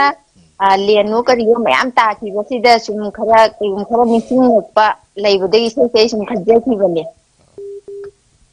ꯌꯥꯝ ꯅꯨꯡꯉꯥꯏꯖꯩ꯫ ꯑꯗꯨꯗꯤ ꯏꯇꯥꯁꯦ ꯏꯁꯩꯁꯨ ꯐꯖꯕ ꯑꯃ ꯈꯟꯗꯣꯛꯄꯤꯔꯛꯑꯦ꯫ ꯑꯗꯣ ꯍꯧꯖꯤꯛꯁꯦ ꯀꯩꯀꯩ ꯇꯧꯕꯤꯔꯝꯕꯅꯣ ꯏꯇꯥꯕꯣ? ꯍꯥꯏꯗꯤ ꯏꯁꯩꯁꯦ ꯉꯁꯤꯅꯦ ꯀꯥꯎꯊꯣꯛꯎꯔꯕ, ꯅꯣꯡ ꯁꯨꯝ ꯌꯥꯔꯝꯕꯗꯒꯤ ꯈꯪꯅꯤꯡ ꯅꯤꯡꯁꯤꯡꯉꯛꯇꯅ ꯏꯆꯥ ꯅꯨꯄꯤꯒ ꯀꯩꯅꯣ ꯐꯣꯟ ꯄꯣꯔꯣꯑꯣꯅ ꯇꯧꯔꯀꯥꯟꯗ ꯆꯥꯛ ꯆꯥꯕꯒ ꯇꯪꯈꯥꯏ ꯆꯜꯂꯒ ꯈꯨꯠꯀ ꯍꯥꯝꯗ꯭ꯔꯤ, ꯆꯥꯕ ꯂꯣꯏꯗ꯭ꯔꯤꯌꯦ꯫ ꯑꯗꯨ ꯑꯗꯣ ꯃꯔꯨꯞ ꯑꯩꯈꯣꯏ ꯁꯨꯀꯥꯎ ꯀꯥꯎꯕꯤꯔꯅꯨ ꯑꯩꯈꯣꯏꯒꯤ ꯃꯃꯤ ꯇꯤꯚꯤ ꯆꯣꯏꯁ ꯊꯧꯔꯝ ꯑꯁꯤ ꯑꯩꯈꯣꯏ ꯅꯣꯡꯃꯥꯏꯖꯤꯡ ꯈꯨꯗꯤꯡꯒꯤ ꯄꯨꯡ 7 ꯇꯥꯕ ꯃꯇꯝꯗꯒꯤ ꯑꯩꯈꯣꯏ ꯑꯗꯨꯝ ꯍꯧꯖꯕꯅꯤ ꯅꯤꯡꯁꯤꯡꯕ ꯑꯩꯈꯣꯏꯒꯤ ꯀꯥꯎꯕꯤꯕ ꯂꯩꯇꯅ ꯍꯥꯏꯇꯥꯔꯦ ꯑꯩꯈꯣꯏ ꯃꯃꯤ ꯇꯤꯚꯤ ꯆꯣꯏꯁꯄꯨ ꯂꯦꯞꯄ ꯂꯩꯇꯅ ꯁꯔꯨꯛꯁꯨ ꯌꯥꯕꯤꯕꯒꯤꯗꯃꯛ ꯑꯗꯣꯝꯕꯨ ꯊꯥꯒꯠꯆꯕꯁꯨ ꯐꯣꯡꯗꯣꯛꯆꯔꯤ ꯑꯗꯣ ꯉꯁꯤ ꯏꯇꯥ ꯍꯣꯏꯔꯣꯝꯗꯗꯤ ꯉꯁꯤꯒꯤ ꯅꯣꯡꯂꯩ ꯅꯨꯡꯁꯤꯠꯁꯤꯅ ꯑꯃꯥꯡ ꯑꯇꯥ ꯊꯣꯛꯍꯟꯕꯗꯤ ꯀꯩꯁꯨ ꯊꯣꯏꯗꯣꯛꯄ ꯂꯩꯇꯕ꯭ꯔꯥ ꯏꯇꯥ ꯌꯥꯝ ꯂꯩꯈ꯭ꯔꯦ ꯌꯨꯝ ꯈꯨꯗꯤꯡꯒꯤ ꯂꯣꯏꯅꯃꯛ ꯑꯩꯈꯣꯏ ꯌꯨꯗꯕ ꯑꯗꯒꯤ ꯀꯩꯅꯣ ꯇꯧꯗꯕ ꯑꯝꯇ ꯌꯥꯎꯗꯦ ꯖꯤꯡꯒꯥ ꯌꯨꯝꯒꯤ ꯆꯥꯛꯈꯨꯝꯒꯤ ꯀꯩ ꯂꯣꯏꯅꯃꯛ ꯌꯨꯝꯊꯣꯡ ꯈꯨꯗꯤꯡꯒꯤ ꯂꯣꯏꯅꯃꯛ ꯀꯩꯅꯣ ꯇꯧꯋꯦ ꯑꯗꯣ ꯍꯧꯖꯤꯛ ꯑꯩꯈꯣꯏ ꯆꯥꯛ ꯆꯥꯕ ꯐꯥꯎꯕꯗ ꯑꯩꯈꯣꯏ ꯌꯨꯝꯒꯤ ꯃꯌꯥꯏꯗ ꯄꯨꯊꯣꯛꯑꯀꯥꯟꯗ ꯂꯣꯏ ꯆꯥꯅꯔꯤ ꯀꯂꯞꯇ ꯇꯨꯝꯕꯁꯨ ꯃꯌꯥꯝ ꯑꯃ ꯌꯥꯎꯏ ꯏꯇꯥꯒꯤ ꯌꯨꯝꯁꯨ ꯁꯣꯛꯄꯤꯕ꯭ꯔꯥ ꯉꯁꯤꯁꯦ ꯁꯣꯛꯑꯦ ꯌꯥꯝ ꯅꯨꯡꯉꯥꯏꯇꯕ ꯊꯧꯗꯣꯛꯅꯤ ꯏꯇꯥ ꯑꯗꯣ ꯃꯁꯤꯒꯤ ꯁꯨꯃꯥꯏꯅ ꯑꯩꯈꯣꯏꯒꯤ ꯃꯍꯧꯁꯥꯒꯤ ꯑꯣꯏꯕ ꯈꯜ ꯀꯌꯥ ꯑꯃ ꯀꯥꯏꯊꯔꯛꯄ ꯅꯣꯡꯂꯩ ꯅꯨꯡꯁꯤꯠ ꯑꯀꯟꯕ ꯂꯦꯟ ꯌꯥꯎꯅ ꯆꯨꯕ ꯅꯣꯡ ꯀꯌꯥ ꯑꯃ ꯇꯧꯔꯛꯄꯁꯦ ꯃꯁꯤ ꯑꯩꯈꯣꯏꯒꯤ ꯃꯤꯑꯣꯏꯕꯒꯤ ꯀꯔꯤ ꯑꯁꯣꯏꯕꯗꯒꯤ ꯃꯍꯧꯁꯥꯒꯤ ꯁꯤꯒꯨꯝꯕ ꯈꯜꯁꯦ ꯑꯣꯟꯅꯔꯛꯄꯅꯣ ꯍꯥꯏꯕꯗꯣ ꯀꯔꯤ ꯍꯥꯏꯅ ꯍꯥꯏꯕꯤꯅꯤꯡꯉꯤ ꯁꯤ ꯑꯩꯒꯤ ꯃꯣꯠꯇꯗꯤ ꯑꯩꯈꯣꯏꯒꯤ ꯆꯤꯡ ꯃꯥꯟꯗꯒꯤ ꯀꯨꯀꯤꯁꯤꯡꯅ ꯑꯩꯈꯣꯏꯒꯤ ꯎ ꯋꯥ ꯀꯌꯥ ꯑꯃ ꯌꯥꯟꯊꯠꯇꯅ ꯃꯥꯡꯍꯟꯈꯤꯕꯁꯦ ꯁꯤꯗꯒꯤ ꯑꯅꯝꯕ ꯊꯣꯛꯂꯛꯄꯅꯤ ꯍꯥꯏꯖꯅꯤꯡꯉꯤ ꯃꯥꯅꯤ ꯑꯁꯦꯡꯕꯃꯛ ꯑꯗꯨꯃꯛ ꯍꯥꯏꯕ ꯌꯥꯕ ꯋꯥꯅꯤ ꯑꯗꯣ ꯑꯩꯈꯣꯏ ꯃꯔꯨꯞꯅꯦ ꯍꯥꯟꯅ ꯈꯟꯕꯤꯔꯛꯄ ꯏꯁꯩꯁꯤ ꯑꯩꯈꯣꯏ ꯇꯥꯕꯤꯅꯤꯡꯕꯗꯤ ꯍꯥꯞꯄꯤꯔꯔꯣꯏꯗ꯭ꯔꯥ ꯇꯥꯕꯤꯅꯤꯡꯕꯁꯦ ꯉꯁꯤ ꯑꯩꯈꯣꯏ ꯅꯣꯡꯅ ꯂꯦꯟꯅ ꯃꯌꯥꯝ ꯃꯥꯡꯍꯟꯈ꯭ꯔꯕ ꯏꯆꯤꯟ ꯏꯅꯥꯎꯁꯤꯡ ꯋꯥꯅ ꯀꯩꯅꯣ ꯇꯧꯅ ꯂꯩꯉꯩꯁꯤꯗ ꯁꯤꯒꯤ ꯏꯁꯩꯁꯦ ꯑꯩꯈꯣꯏ ꯈꯨꯗꯤꯡꯃꯛ ꯇꯥꯃꯤꯟꯅꯖꯒꯦ ꯌꯥꯝ ꯅꯨꯡꯉꯥꯏꯖꯩ ꯑꯗꯨꯗꯤ ꯏꯇꯥꯅ ꯈꯟꯕꯤꯔꯛꯄ ꯏꯁꯩ ꯑꯁꯤ ꯃꯌꯥꯝ ꯄꯨꯟꯅ ꯇꯥꯃꯤꯟꯅꯔꯁꯤ ꯊꯥꯒꯠꯆꯔꯤ ꯉꯥꯏꯔꯝꯈꯤꯅꯤ ꯃꯥꯅꯗꯤ ꯑꯩꯕꯨ ꯆꯤꯡꯒꯤ ꯆꯤꯡꯗ ꯍꯥꯎꯔꯛꯇꯕ ꯑꯣꯖꯥ ꯑꯣꯏꯔꯨ ꯃꯥꯜꯂꯦ ꯑꯩꯈꯣꯏ ꯆꯤꯡꯒꯤ ꯏꯁꯜ ꯑꯃꯁꯨ ꯍꯦꯛ ꯅꯨꯡꯁꯤꯔꯨꯒꯨꯝꯁꯨ ꯇꯧ ꯑꯗꯨꯗꯣ ꯉꯥꯏꯈꯣ ꯃꯊꯪ ꯑꯗꯨꯝ ꯂꯥꯟꯊꯣꯛꯆꯒꯦ ꯇꯞꯇꯥꯒꯤꯗꯤ ꯁ꯭ꯇꯦꯖꯇ ꯊꯛ ꯀꯥꯔꯒ ꯊꯛ ꯀꯨꯝꯗꯦ ꯑꯗꯣꯝꯒꯤ ꯊꯨꯟꯗꯣ ꯀꯔꯤꯒꯤ ꯃꯩꯁꯥ ꯈꯥꯡꯂꯨꯈꯤ ꯎꯅꯔꯤꯉꯩꯗ ꯁꯛꯈꯤꯕ ꯋꯥꯁꯛ ꯎꯅꯗꯨꯗ ꯀꯥꯎꯈ꯭ꯔꯃꯥꯜꯂꯦ ꯃꯥꯗꯤ ꯂꯥꯏꯕꯛꯇ ꯇꯝꯂꯛꯂꯕꯅꯤ ꯈꯟ ꯇꯥꯏꯁꯤꯅꯦꯔꯣꯝ ꯇꯝꯕ ꯃꯉꯣꯟꯗ 우리를 삭히고 우리들도 다 가오카말의 마디 라이브가 땀lap러버리간 나이시대로 담아먹는다 농수 눈치 쑥갈리 lambago nawa supaiti dalam malaikum sutuki nungsi bakan lam dragabu kaina ꯑꯩꯈꯣꯏ ꯃꯃꯥꯡꯗ ꯊꯝꯈꯤꯕ ꯑꯩꯈꯣꯏꯒꯤ ꯊꯥꯏꯅꯒꯤ ꯑꯩꯈꯣꯏꯒꯤ ꯏꯄꯥ ꯏꯄꯨꯒꯤ ꯑꯣꯏꯕ ꯃꯃꯜ ꯌꯥꯝꯅ ꯌꯥꯝꯂꯕ ꯄꯥꯎꯔꯧ ꯑꯗꯨ ꯑꯩꯈꯣꯏ ꯏꯆꯦꯒꯤ ꯋꯥꯈꯜꯂꯣꯟꯗ ꯀꯔꯤꯅꯤ ꯍꯥꯏꯅ ꯄꯥꯎꯈꯨꯝ ꯄꯤꯕꯤꯅꯤꯡꯉꯤ ꯃꯃꯥꯡꯗ ꯊꯝꯖꯈꯤꯕ ꯄꯥꯎꯔꯧ ꯃꯩ ꯑꯔꯣꯟꯕ ꯃꯩꯒꯤ ꯍꯧꯔꯛꯐꯝꯗꯤ ꯑꯐꯣꯡꯕ ꯃꯩꯈꯨꯅ ꯇꯥꯛꯏ ꯍꯥꯏꯕ ꯄꯥꯎꯔꯧ ꯑꯁꯤꯒꯤ ꯋꯥꯍꯟꯊꯣꯛꯁꯤ ꯆꯞ ꯆꯥꯕꯅꯤ ꯍꯥꯏꯖꯕꯗꯤ ꯅꯠꯆꯗꯦ ꯑꯩꯒꯤ ꯑꯣꯏꯕ ꯃꯣꯠꯇ ꯆꯤꯡꯈꯩ ꯑꯩꯈꯣꯏꯅ ꯀꯔꯤꯒꯨꯝꯕ ꯊꯕꯛ ꯑꯃ ꯑꯔꯣꯟꯕ ꯊꯕꯛ ꯑꯃ ꯇꯧꯕ ꯃꯇꯝꯗ ꯊꯕꯛꯇꯨꯒꯤ ꯃꯍꯥꯛꯀꯤ ꯈꯤꯇꯪꯗ ꯑꯣꯏꯔꯁꯨ ꯃꯍꯥꯛꯀꯤ ꯃꯅꯥ ꯃꯅꯤꯟ ꯍꯥꯏꯕ ꯑꯃ ꯊꯣꯛꯏꯗꯅ ꯃꯅꯥ ꯃꯅꯤꯟ ꯃꯍꯥꯛꯀꯤ ꯏꯋꯥꯏ ꯏꯅꯤꯟꯗꯨꯅ ꯉꯁꯥꯏꯒꯤ ꯇꯧꯔꯤꯕ ꯊꯕꯛ ꯑꯗꯨꯒꯤ ꯃꯍꯥꯛꯀꯤ ꯍꯧꯔꯛꯐꯝ ꯈꯪꯉꯤ ꯍꯥꯏꯅ ꯄꯥꯎꯔꯧ ꯑꯁꯤꯅ ꯍꯥꯏꯕꯅꯦꯅ ꯑꯩꯅ ꯈꯟꯖꯩ ꯑꯩꯈꯣꯏ ꯏꯆꯦꯒꯤ ꯑꯣꯏꯕ ꯋꯥꯈꯜꯂꯣꯟꯗ ꯌꯥꯝꯅ ꯐꯖꯅ ꯑꯩꯈꯣꯏꯒꯤ ꯆꯥꯅꯕ ꯃꯑꯣꯡꯗ ꯃꯔꯤꯛ ꯆꯨꯝꯅꯁꯨ ꯐꯣꯡꯗꯣꯛꯄꯤꯔꯦ ꯑꯗꯣ ꯑꯩꯈꯣꯏ ꯃꯊꯪꯒꯤ ꯀꯣꯂꯔ ꯑꯃꯨꯛ ꯄꯥꯏꯈꯠꯃꯤꯟꯅꯔꯁꯤꯁꯦ Hello. Hello. Hello. Good evening, Miss. Good evening. Mami TV Choice ni adongi ming leifam hamtang habiyo. Miss ay andro dagi radhamani kauje. Ando ita haina kauzarage karigumba matang ningsingjage Miss haiba degi sir madam haiba mingau asi season na bidanaba amukasu ningsingjari. Hoi ita. Ado ita na kari isay tabining ba habiyo. Chatle do ai di film dagi ne. Sanita ne pramna sakpa. Chatle do ai di mai sing pu dun hai na sai do. Tajaning. Ado ita hajikse kari tawbirambano. Hajikse chak tolaga ngahak pothara jarambane. Nongju nong nungsit na tawgibde mai ju mot khire puk mam mam lay ꯑꯗꯣ ꯉꯁꯤꯒꯤ ꯅꯣꯡꯂꯩ ꯅꯨꯡꯁꯤꯠꯁꯦ ꯏꯇꯥ ꯍꯣꯏꯔꯣꯝꯗꯗꯤ ꯀꯔꯤ ꯀꯔꯤ ꯑꯃꯥꯡ ꯑꯇꯥ ꯊꯣꯛꯄ ꯍꯥꯏꯕꯗꯨ ꯄꯥꯎꯗꯝꯕꯤꯌꯨ. ꯑꯩꯈꯣꯏ ꯁ꯭ꯋꯥꯏꯒꯤꯗꯤ ꯀꯩꯁꯨ ꯊꯣꯏꯗꯣꯛꯄ ꯍꯧꯖꯤꯛꯐꯥꯎꯗꯤ ꯇꯥꯗ꯭ꯔꯤ. ꯑꯩꯈꯣꯏ ꯈꯨꯟ ꯊꯪꯅꯕ ꯑꯗꯨꯗꯗꯤ ꯂꯦꯟ ꯌꯥꯝꯅ ꯀꯩꯅꯣ ꯇꯧꯕꯗꯒꯤ ꯂꯦꯟ ꯌꯥꯝ ꯇꯥꯃꯟꯈꯤꯗꯅ ꯌꯨꯝ ꯐꯥꯎꯕ ꯍꯣꯗꯅ ꯏꯁꯤꯡ ꯏꯃꯨꯡꯗ ꯏꯁꯤꯡ ꯆꯥꯎꯗꯅ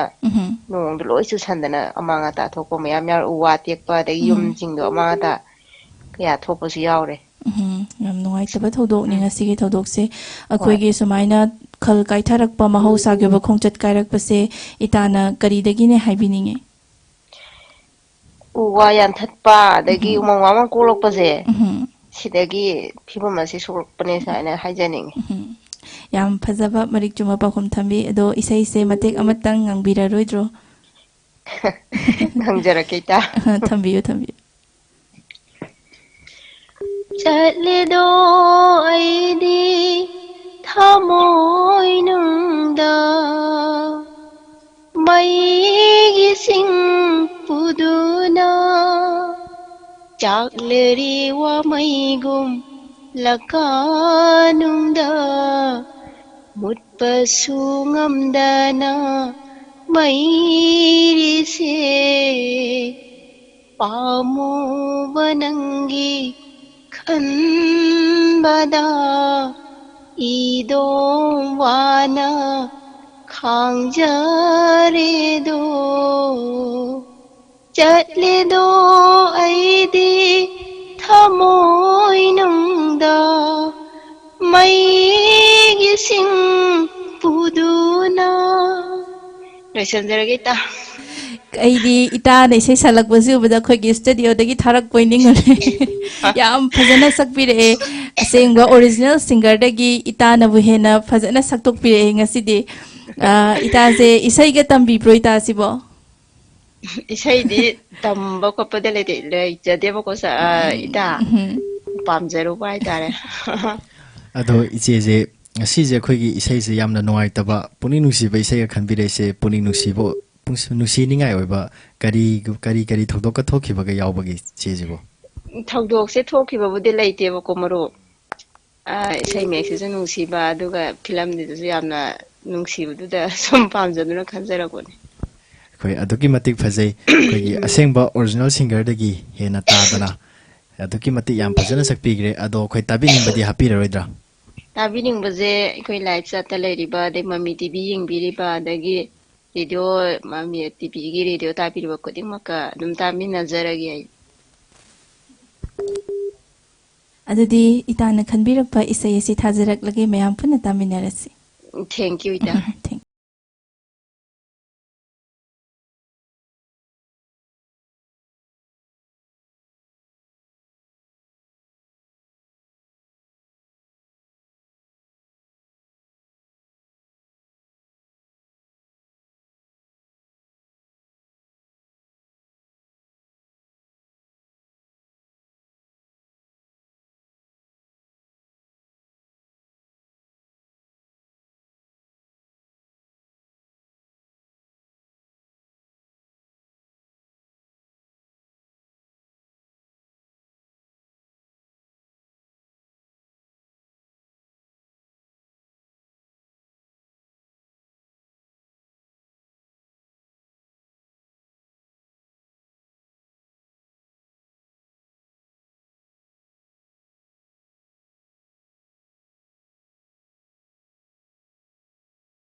ꯄꯥꯎꯔꯧ ꯄꯥꯎꯇꯥꯛꯁꯤꯡꯒꯤ ꯃꯔꯛꯇꯒꯤ ꯉꯁꯤ ꯅꯅꯥꯎꯅ ꯏꯆꯦꯒꯤ ꯃꯐꯝꯗ ꯑꯃꯁꯨ ꯆꯟꯖꯒꯦ ꯑꯩꯈꯣꯏꯒꯤ ꯄꯥꯎꯔꯧ ꯑꯗꯨꯗꯤ ꯈꯣꯡꯅ ꯆꯠꯄ ꯄꯦꯜꯂꯛꯇ꯭ꯔꯗꯨꯅ ꯀꯣꯛꯅ ꯆꯠꯁꯤꯔꯥꯅ ꯈꯜꯂꯛꯄ ꯌꯥꯝꯅ ꯐꯖꯕ ꯄꯥꯎꯔꯧ ꯑꯃ ꯏꯅꯥꯎꯅ ꯊꯝꯕꯤꯔꯦ ꯊꯥꯏꯅꯒꯤ ꯑꯍꯜ ꯂꯃꯟ ꯏꯄꯥ ꯏꯄꯨꯁꯤꯡꯅ ꯊꯝꯕꯤꯔꯝꯕ ꯄꯥꯎꯔꯧꯅꯤ ꯑꯃꯨꯛꯇꯪꯒ ꯍꯟꯅ ꯅꯤꯡꯁꯤꯡꯖꯒꯦ ꯈꯣꯡꯅ ꯆꯠꯄ ꯄꯦꯜꯂꯛꯇ꯭ꯔꯗꯨꯅ ꯀꯣꯛꯅ ꯆꯠꯄ ꯍꯥꯏꯕ ꯄꯥꯎꯔꯧ ꯑꯁꯤꯒꯤ ꯋꯥꯍꯟꯊꯣꯛꯁꯤ ꯃꯁꯤꯃꯛꯅꯤ ꯍꯥꯏꯖꯕꯗꯤ ꯅꯠꯆꯗꯦ ꯑꯩꯒꯤ ꯑꯣꯏꯕ ꯋꯥꯈꯜꯗ ꯆꯤꯡꯈꯩ ꯊꯝꯖꯒꯦ ꯑꯩꯈꯣꯏꯅ ꯃꯤꯑꯣꯏꯕꯅ ꯀꯔꯤꯒꯨꯝꯕ ꯑꯐꯕ ꯊꯕꯛ ꯑꯃ ꯇꯧꯕ ꯃꯇꯝꯗ ꯑꯐꯕ ꯇꯧꯔꯤꯕ ꯆꯨꯝꯅ ꯇꯧꯖꯔꯤꯕ ꯊꯕꯛ ꯑꯗꯨꯗ ꯑꯋꯥꯕ khitang ꯐꯥꯎꯔꯛꯄ ꯑꯗꯒꯤ khitang ꯄꯦꯟꯗꯕ ꯑꯃ ꯐꯥꯎꯔꯛꯄ ꯃꯇꯝꯗ ꯋꯥꯈꯜꯗꯣ ꯑꯣꯟꯅ ꯇꯩꯅꯅ ꯐꯠꯇꯕ ꯊꯕꯛ ꯑꯣꯏꯅ ꯇꯧꯒꯦ ꯍꯥꯏꯅ ꯈꯜꯂꯛꯄꯒꯤ ꯋꯥꯈꯜꯂꯣꯟ ꯐꯥꯎꯔꯛꯄꯗꯨꯕꯨ ꯃꯁꯤꯒꯤ ꯄꯥꯎꯔꯧ ꯑꯁꯤꯅ ꯐꯣꯡꯗꯣꯛꯄꯅꯤ ꯍꯥꯏꯅ ꯑꯩꯅ ꯈꯟꯖꯩ ꯑꯗꯨꯗꯤ ꯆꯤꯡꯈꯩ ꯃꯊꯪꯒꯤ ꯑꯔꯣꯏꯕ ꯀꯣꯂꯔꯁꯨ ꯑꯣꯏꯒꯗꯧꯔꯤꯕ ꯀꯣꯂꯔ ꯑꯁꯤ ꯂꯧꯈꯠꯂꯁꯤꯔꯥ ꯂꯧꯈꯠꯂꯁꯤ ꯍꯜꯂꯣ ꯍꯜꯂꯣ ꯍꯜꯂꯣ ꯃꯃꯤ ꯇꯤꯚꯤ ꯆꯣꯏꯁꯅꯤ ꯑꯗꯣꯝꯒꯤ ꯃꯤꯡ ꯂꯩꯐꯝ ꯍꯥꯏꯕꯤꯌꯨ ꯅꯝꯕꯣꯜ ꯕꯣꯝꯗꯒꯤ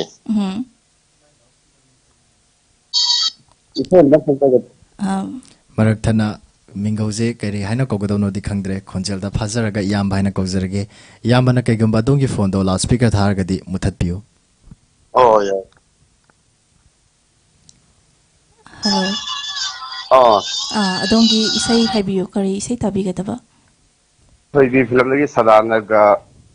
ꯅꯟꯗꯦꯁꯣꯔꯤꯒ ꯁꯕꯟ ꯊꯦꯡꯅꯔꯨꯏ ꯅꯪꯒ ꯇꯧꯕ ꯏꯁꯩꯁꯨ ꯌꯥꯝ ꯐꯖꯕ ꯑꯃ ꯈꯟꯗꯣꯛꯄꯤꯔꯦ ꯑꯗꯣ ꯉꯁꯤꯒꯤ ꯅꯣꯡꯂꯩ ꯅꯨꯡꯁꯤꯠꯇꯣ ꯁꯣꯝ ꯃꯔꯨꯞ ꯍꯥꯏꯒꯗ꯭ꯔꯥ ꯏꯕꯨꯡ ꯍꯥꯏꯒꯗ꯭ꯔꯥ ꯑꯗꯣꯝ ꯁꯥꯏꯠꯇꯗꯤ ꯀꯔꯤ ꯑꯃꯥꯡ ꯑꯇꯥ ꯊꯣꯛꯄ ꯂꯩꯕ ꯃꯗꯨꯒꯤ ꯃꯇꯥꯡꯗ khitang ꯄꯥꯎꯗꯝꯕꯤꯌꯨ ꯑꯩꯈꯣꯏ ꯏꯁꯣꯝꯗꯗꯤ ꯈꯨꯡꯒꯪꯅꯤꯅ ꯀꯩꯅꯣ ꯇꯧꯕꯅꯦ ꯃꯅꯥ ꯃꯁꯤꯡ ꯊꯥꯔꯒ ꯀꯩꯅꯣ ꯇꯧꯕꯅꯦ ꯉꯁꯤꯁꯨ ꯂꯦꯟ ꯑꯃꯥꯡ ꯑꯇꯥꯗꯤ ꯃꯌꯥꯝ ꯊꯣꯛꯍꯜꯂꯦ ꯑꯗꯣ ꯄ꯭ꯔꯀꯤꯇꯤ ꯀꯩꯅꯣꯅꯤꯅ ꯑꯩꯈꯣꯏꯁꯨ ꯀꯅꯥ ꯇꯥꯏꯅꯔꯨꯅꯤ ꯌꯥꯝ ꯅꯨꯡꯉꯥꯏꯇꯕ ꯅꯨꯡꯉꯥꯏꯇꯕꯗꯤ ꯊꯧꯗꯣꯛ ꯃꯌꯥꯝ ꯂꯩ ꯑꯗꯨꯕꯨ ꯌꯨꯝ ꯀꯩꯗꯤ ꯀꯩꯁꯨ ꯑꯀꯥꯏ ꯑꯇꯣꯏ ꯑꯁꯣꯛꯄ ꯌꯥꯎꯗꯕ꯭ꯔꯥ ꯌꯨꯝ ꯀꯩꯁꯦ ꯑꯩꯈꯣꯏ ꯈꯨꯟꯗ